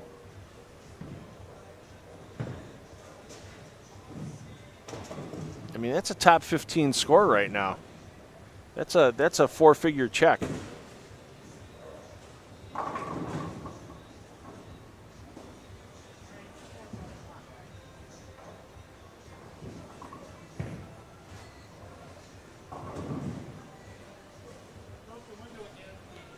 Nothing wrong with a four-figure check from any bowling event. Yeah, we've seen Balvin have some. He had a gutter ball a little earlier today as well, so you get that back off of a double and get a strike instead. That's a 30 to 40 pin difference on your total on the scorecard.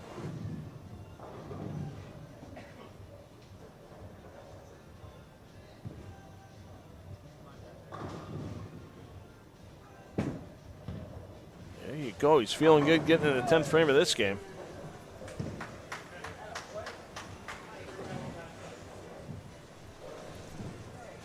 Trying to lead the charge to a check.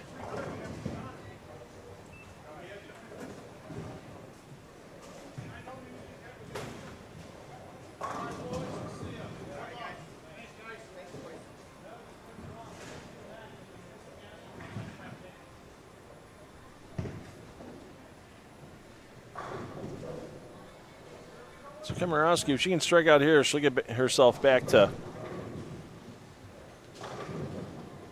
even on the day, but then she's looking at needing basically back-to-back 300s to get past Liz Johnson. Your player movement between games 4 and 5 is just moving one pair in play to the right. So the players you see here on 29 and 30, they're going to go 31 and 32.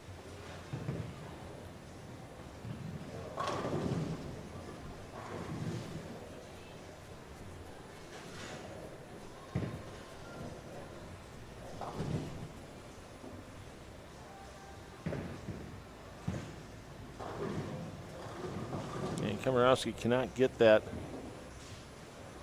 10 pin to go.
Komorowski having a decent year on the PWBA Tour. She's 42nd in earnings.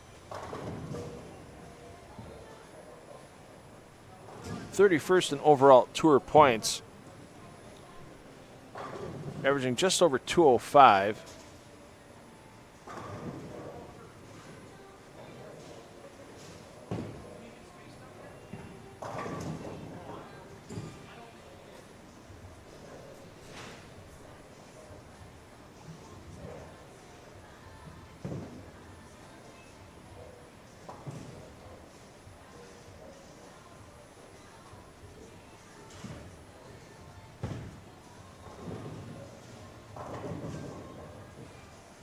Komorowski did not bowl the USBC Queens event.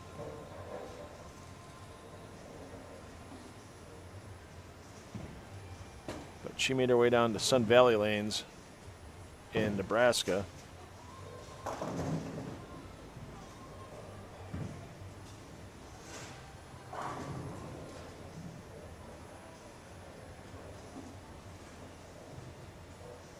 Finished 68th at the Women's U.S. Open.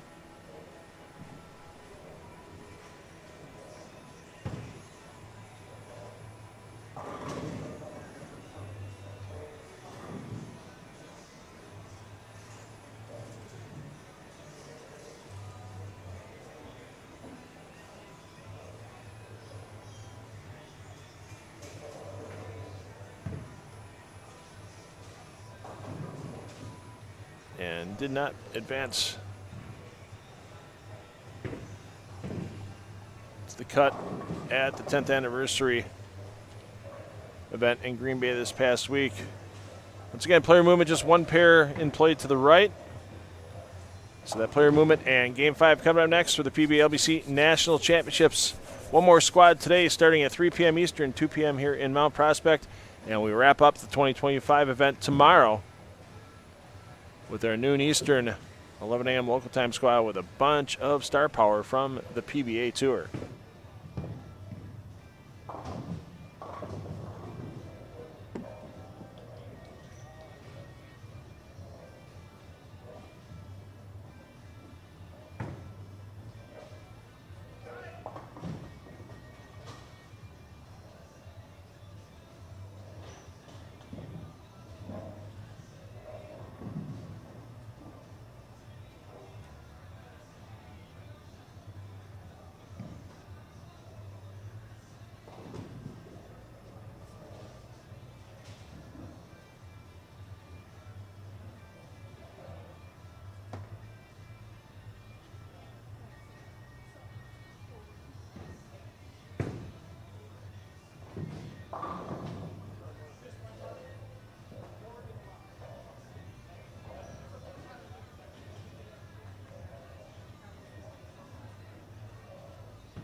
All right, underway with Game 5. We'll stick with a few players we haven't stuck with for a while on 23 and 24.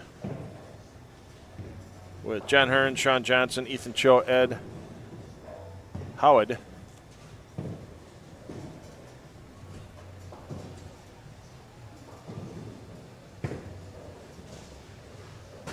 Howard plus 66 for 4. And Hearn plus 76 for 4.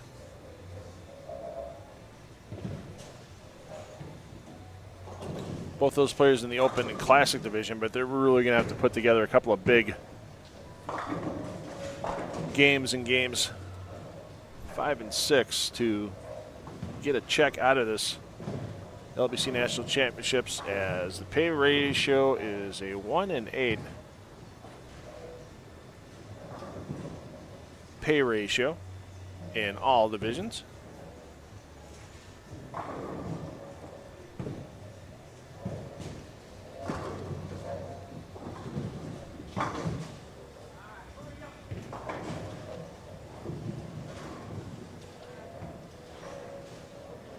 Apparently there's a Frank Jerzakowski fan in the chat.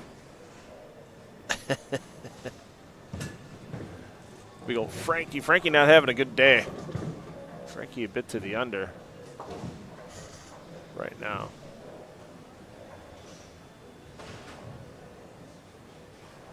Brandon Cotton plus 91. Needs a bunch of pins in that men's handicap division. Having a solid day, but needs to start piling on. Try to make a run, and we mentioned Lenny Boris. He will not make a third appearance in the PBA LBC National Championships clash. But we are definitely wishing Lenny all the best in his fight against that rat bastard cancer.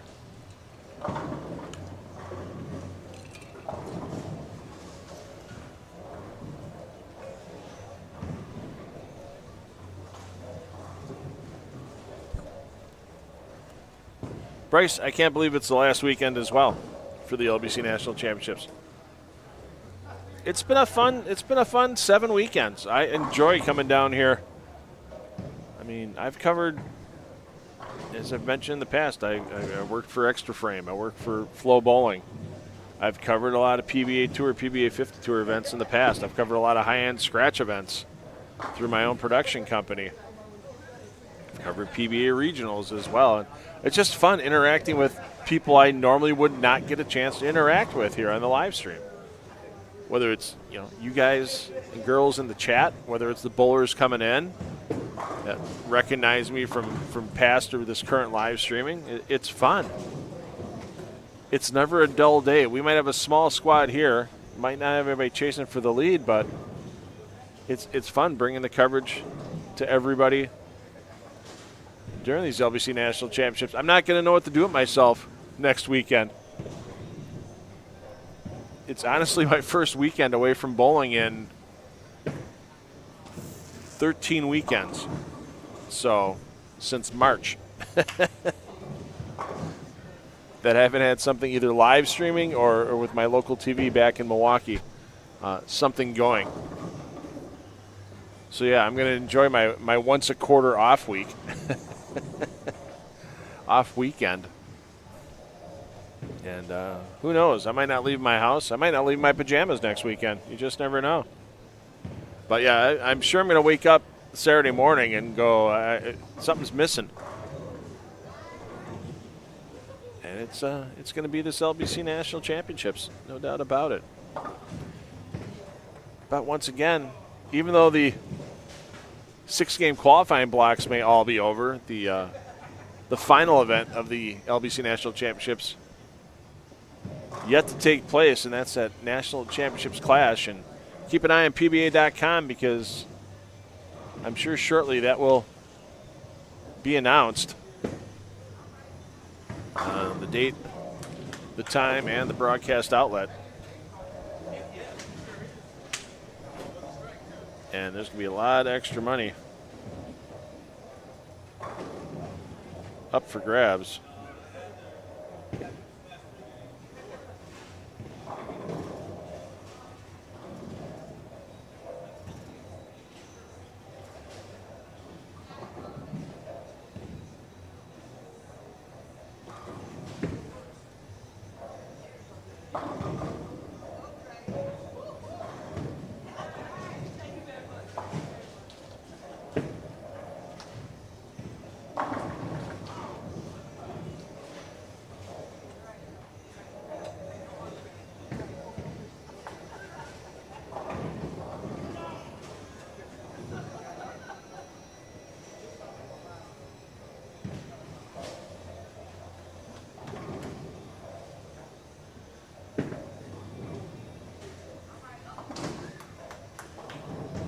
Is there a link for lane 11? Absolutely. If you open up the description on the video that you're watching here on YouTube, if you're watching it full screen, minimize it for a second, and open up that description, and you'll see all the pair links for you.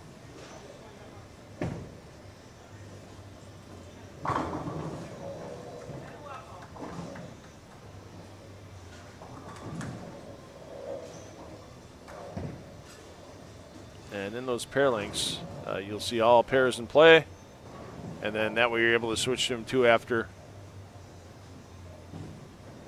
each game. My advice is right-click on those pair feeds that you see. Open it up in a new tab, so then you keep us on here in the main feed. If somebody starts getting a bunch of strikes in a row, or we get a hot hand going for the lead, which unfortunately isn't going to happen on this squad, but you never know. Somebody might get themselves a huge finish. Maybe even, you never know, maybe Evan Anderson can pop another final game 300 like he did last year in the LBC National Championships to earn his mini Duke he was presented with earlier today.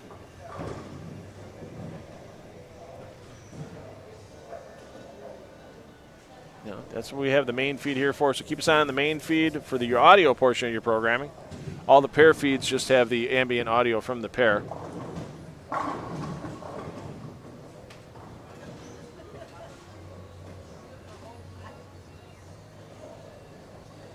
And then that way you can stay informed as what's going on and follow your favorite player game in and game out here on the PBA YouTube channel. Thanks for those of you that also came over from the PBA League Bowler Certification Facebook page and found us from there. Glad to be streaming the main feed on there as well.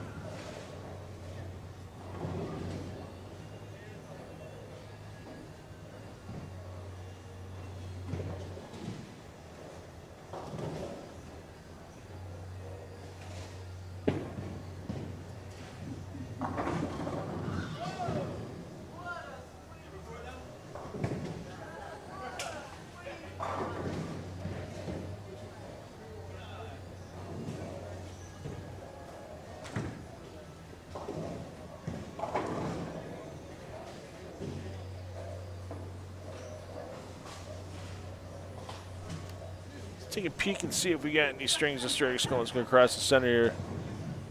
The Martins.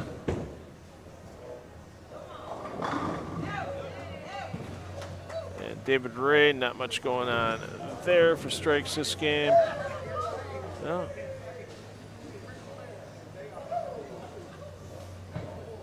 Blake Steinledge, 46 over in the Open Classic division. Once again, another one of those scorers that's going to need a couple of big games to try to get a check. Oh, pardon me, it's Brian Seckman, sorry. But Seckman can still get to 260. So let's stay with Seckman for a shot or two.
Bryce, I don't know where the tournament is going to be located next year.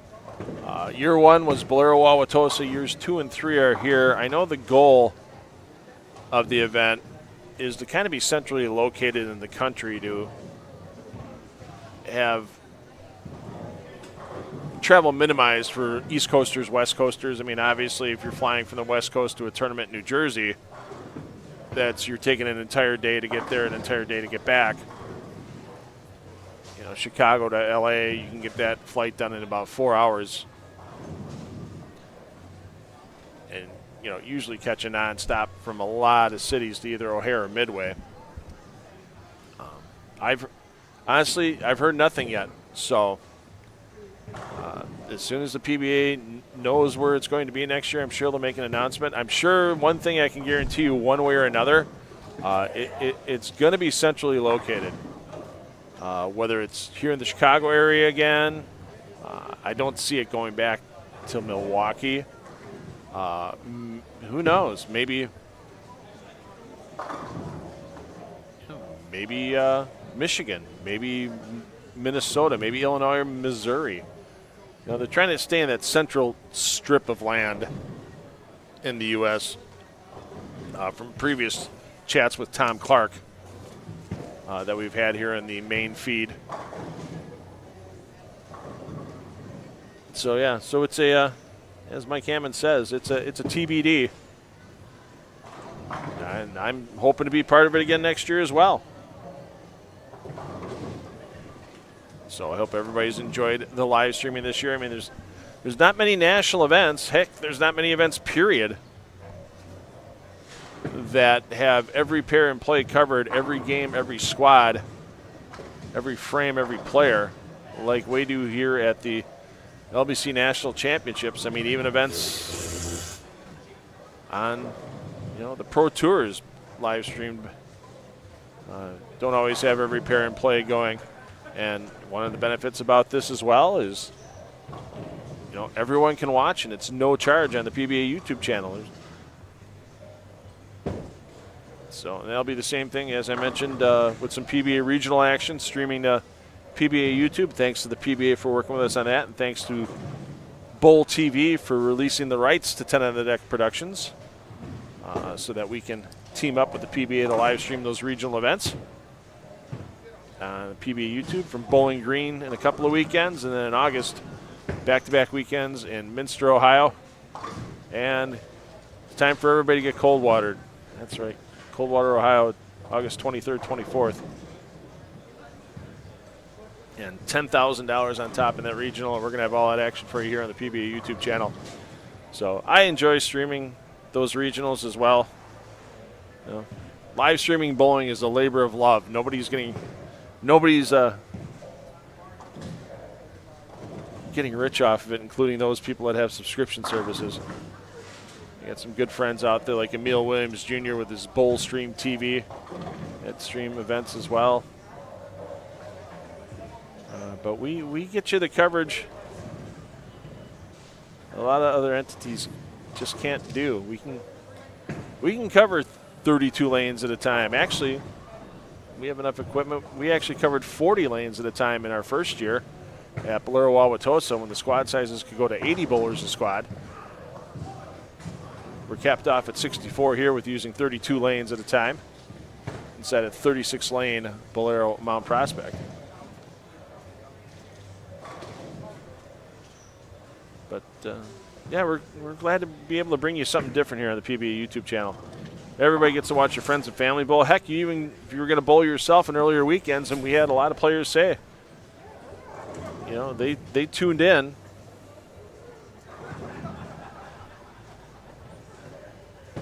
To see how some pairs are playing, try to find bowlers that had a similar style they did.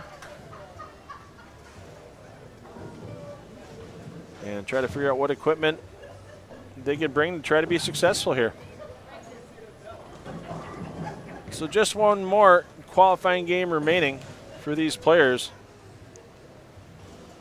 No threats to any of our division leaders here at Bolero Mount Prospect on this squad, but with 2 more squads to go, odds are we're going to see at least one division lead change during our 3 p.m. Eastern, squad coming up a little later today, or our noon Eastern tomorrow for the final squad of the 2025 PBA LBC National Championships.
Saw the question in the chat about, has there been 300s in this event this year? Yeah, there have been 8 of them so far this year.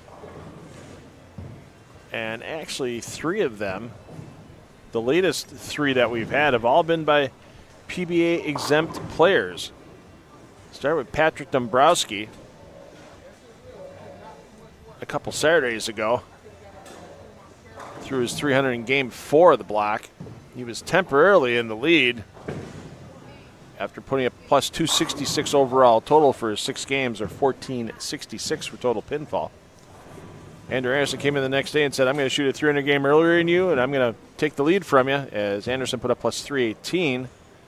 And our most recent 300 was last Sunday, rounding out the competition for Nathan Bohr.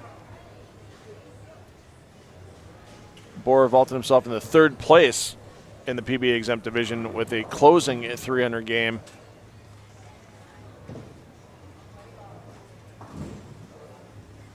In game 6. Weston Griffin setting a new PBA LBC National Championships mark by being the first player to throw back-to-back 300s during the event. We did have a player, Chad Moss, in our inaugural event in 2023 that threw 2 300 games during his 6-game block, but they weren't consecutive.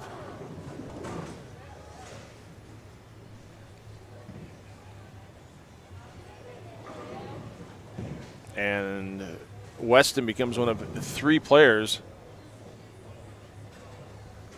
to have more than one mini Duke trophy awarded to them for 300s in PBA LBC National Championships competition. Moss being the first, and Trey Heinrichsmeyer, our 2023 Open Classic Division champion, open up his 2024 title defense with a 300 game. So if you think about it, Heinrichsmeyer actually had back-to-back 300s. They were just a year apart, as he had closed his final game of competition in 2023 with a perfect game, and then started 2024 with a perfect game as well.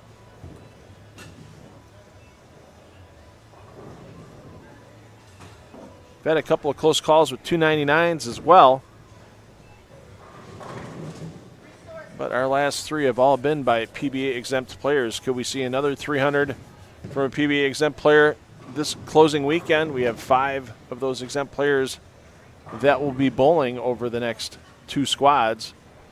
Nate Stubler taking the lanes on our 3 p.m. Eastern, 2 p.m.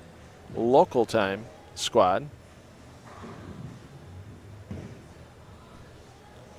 And then 4 pros tomorrow with Stipich, Sterner, Sherman, and O'Neill for exempt pros. And, of course, Brad Miller, not an exempt pro, but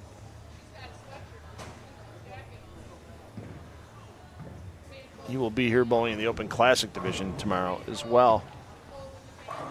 Bryce, all of our division, all 8 division winners advance to the Clash. That's what's in the LBC rules right now.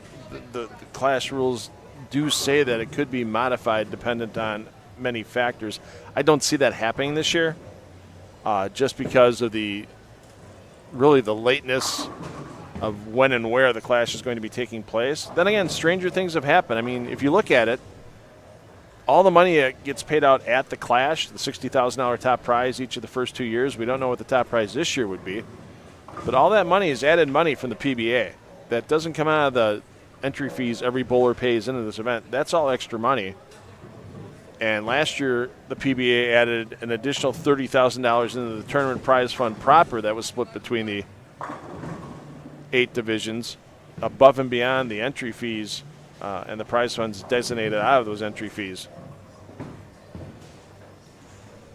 So lots of money, I'm sure, will be available in the Clash. If Weston holds on for those last 2 squads, he'll be in the Clash along with all of our division winners. And once again, you think to yourself, well, the Clash favors, professionals and that type of thing, even though it's a single ball roll-off. Remember last year, Liz Johnson, one of the greatest greatest bowlers, doesn't matter what your gender, men, women, I mean, everything that Liz has done. She was out in round 2.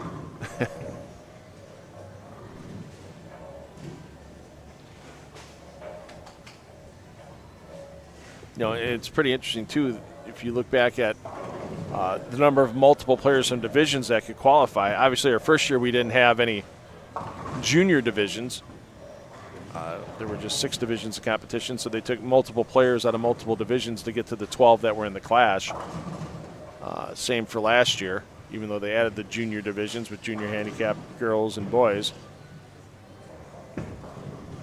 They had multiple Open Classic division advancers and multiple Women's Classic division advancers. So if you look at the first 2 years of Clash winners, Tom Doherty was 3rd in the PBA exempt field and made it there. And ended up taking home the 60 grand. And last year, Gianna Brandolino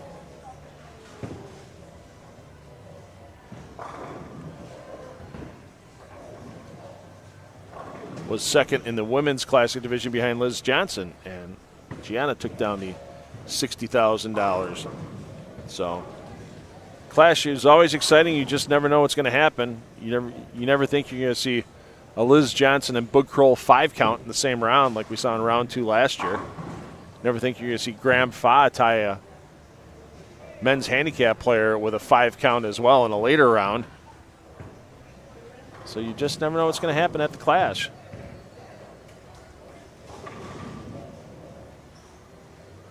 And it's always exciting. And one way or another, I hope to either be a part of the broadcast crew for you or be on site in some other capacity and get a chance to watch it in person, because it is definitely a different feel than most normal bowling events when it happens.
Take a peek up here. We got a player on a big string right now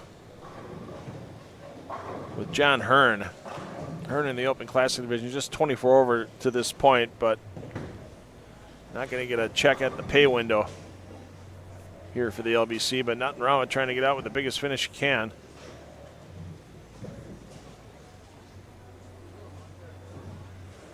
Yeah, let's see if Hearn can keep piling on the strikes here in his 7th frame.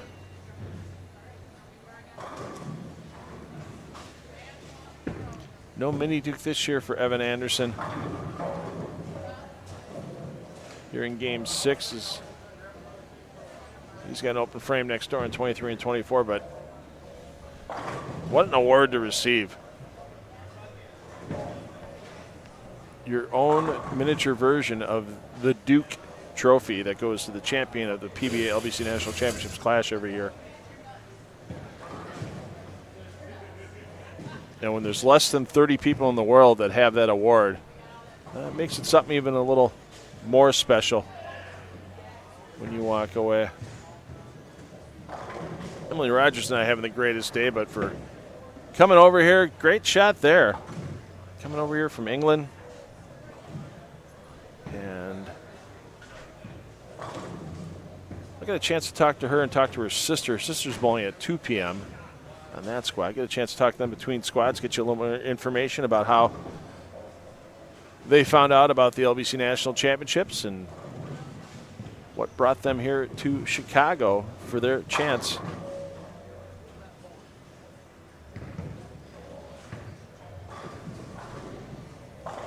at trying to take home a Duke trophy.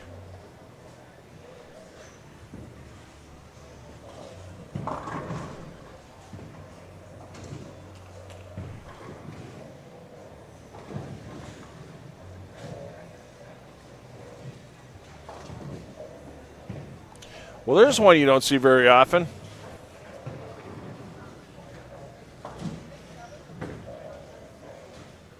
For the hard way, as Anderson's bowling ball takes out the 3, 5, 8, 9, leaving the 1, 2, 4, 6, 7, 10.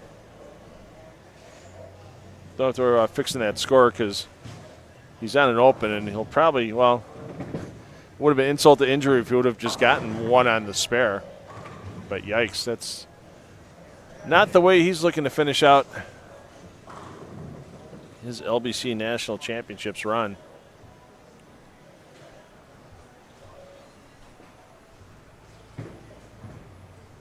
I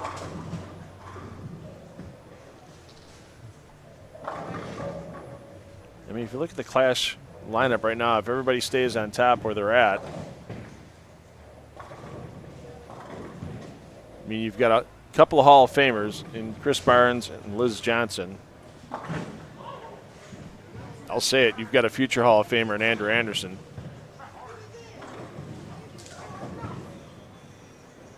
I mean, once again, it's just another year where if Double A didn't have to deal with E.J. Tackett, it was a bowler of the year caliber type year for Anderson here in 2025.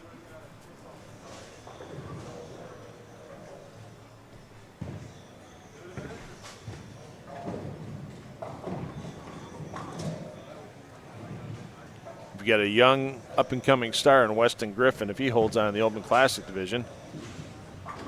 And then you've got our 4 handicap division bowlers. But with that Clash format, single ball, low ball count out each round, anything can happen. And with only starting with 8 players, if that's the lineup that remains this year for the Clash, you could see some rounds possibly early on where 9 might not make it out or might get you in a roll-off at least. So, yeah, once again, looking forward to that Clash.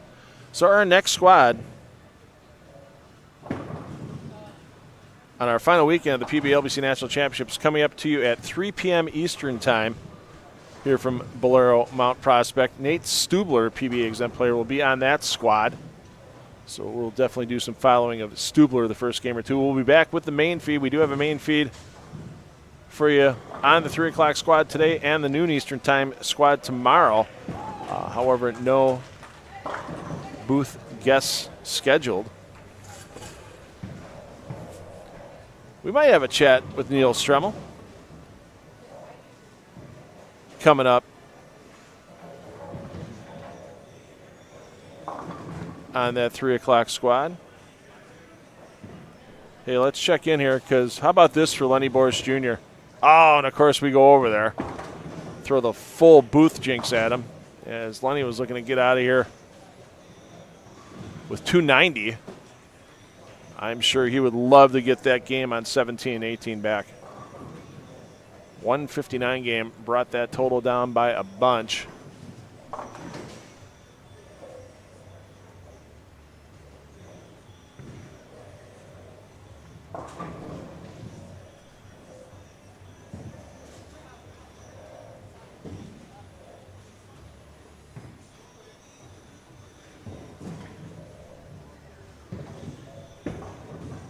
I don't know if he's going to have a big enough score to get himself into a cashing spot, even with that big finish. 269. No, it's going to be just on the outside for Lenny on a cashing score. But what a great finish, and what a spectacular human being. And Lenny I know we had a couple people in the chat ask a little earlier about how things are going. He's a fighter, and he's here. Even after earlier this week being hospitalized overnight for one of his cancer treatments. Gave it a hell of a ride the last game, 269. Nice to see for Lenny. Kyle Troop bowled opening weekend of this event, Scotty. So he was actually in the opening squad with his lovely fiancée, Brianna. And Kyle put up a decent total. He put up a 1,400 total. Held on for the first couple of weeks. 3 players went out. Kyle finds himself in 6th place at plus 190, almost 1,400.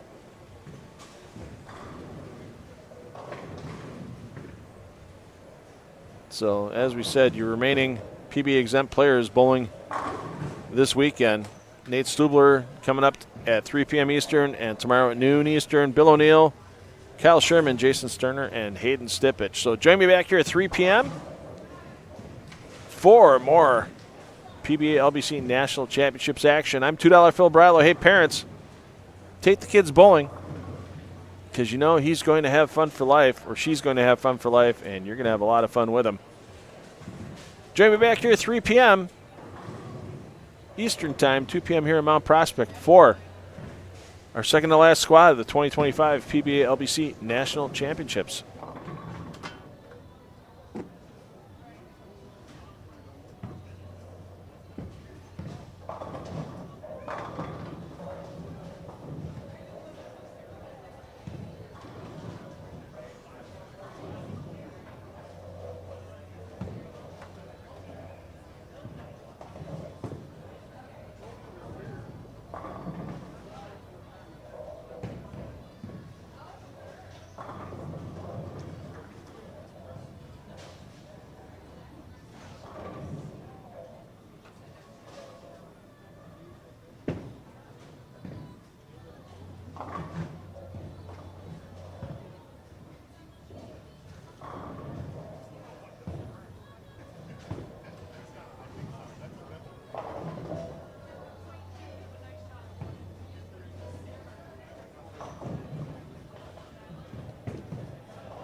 his father-in-law closed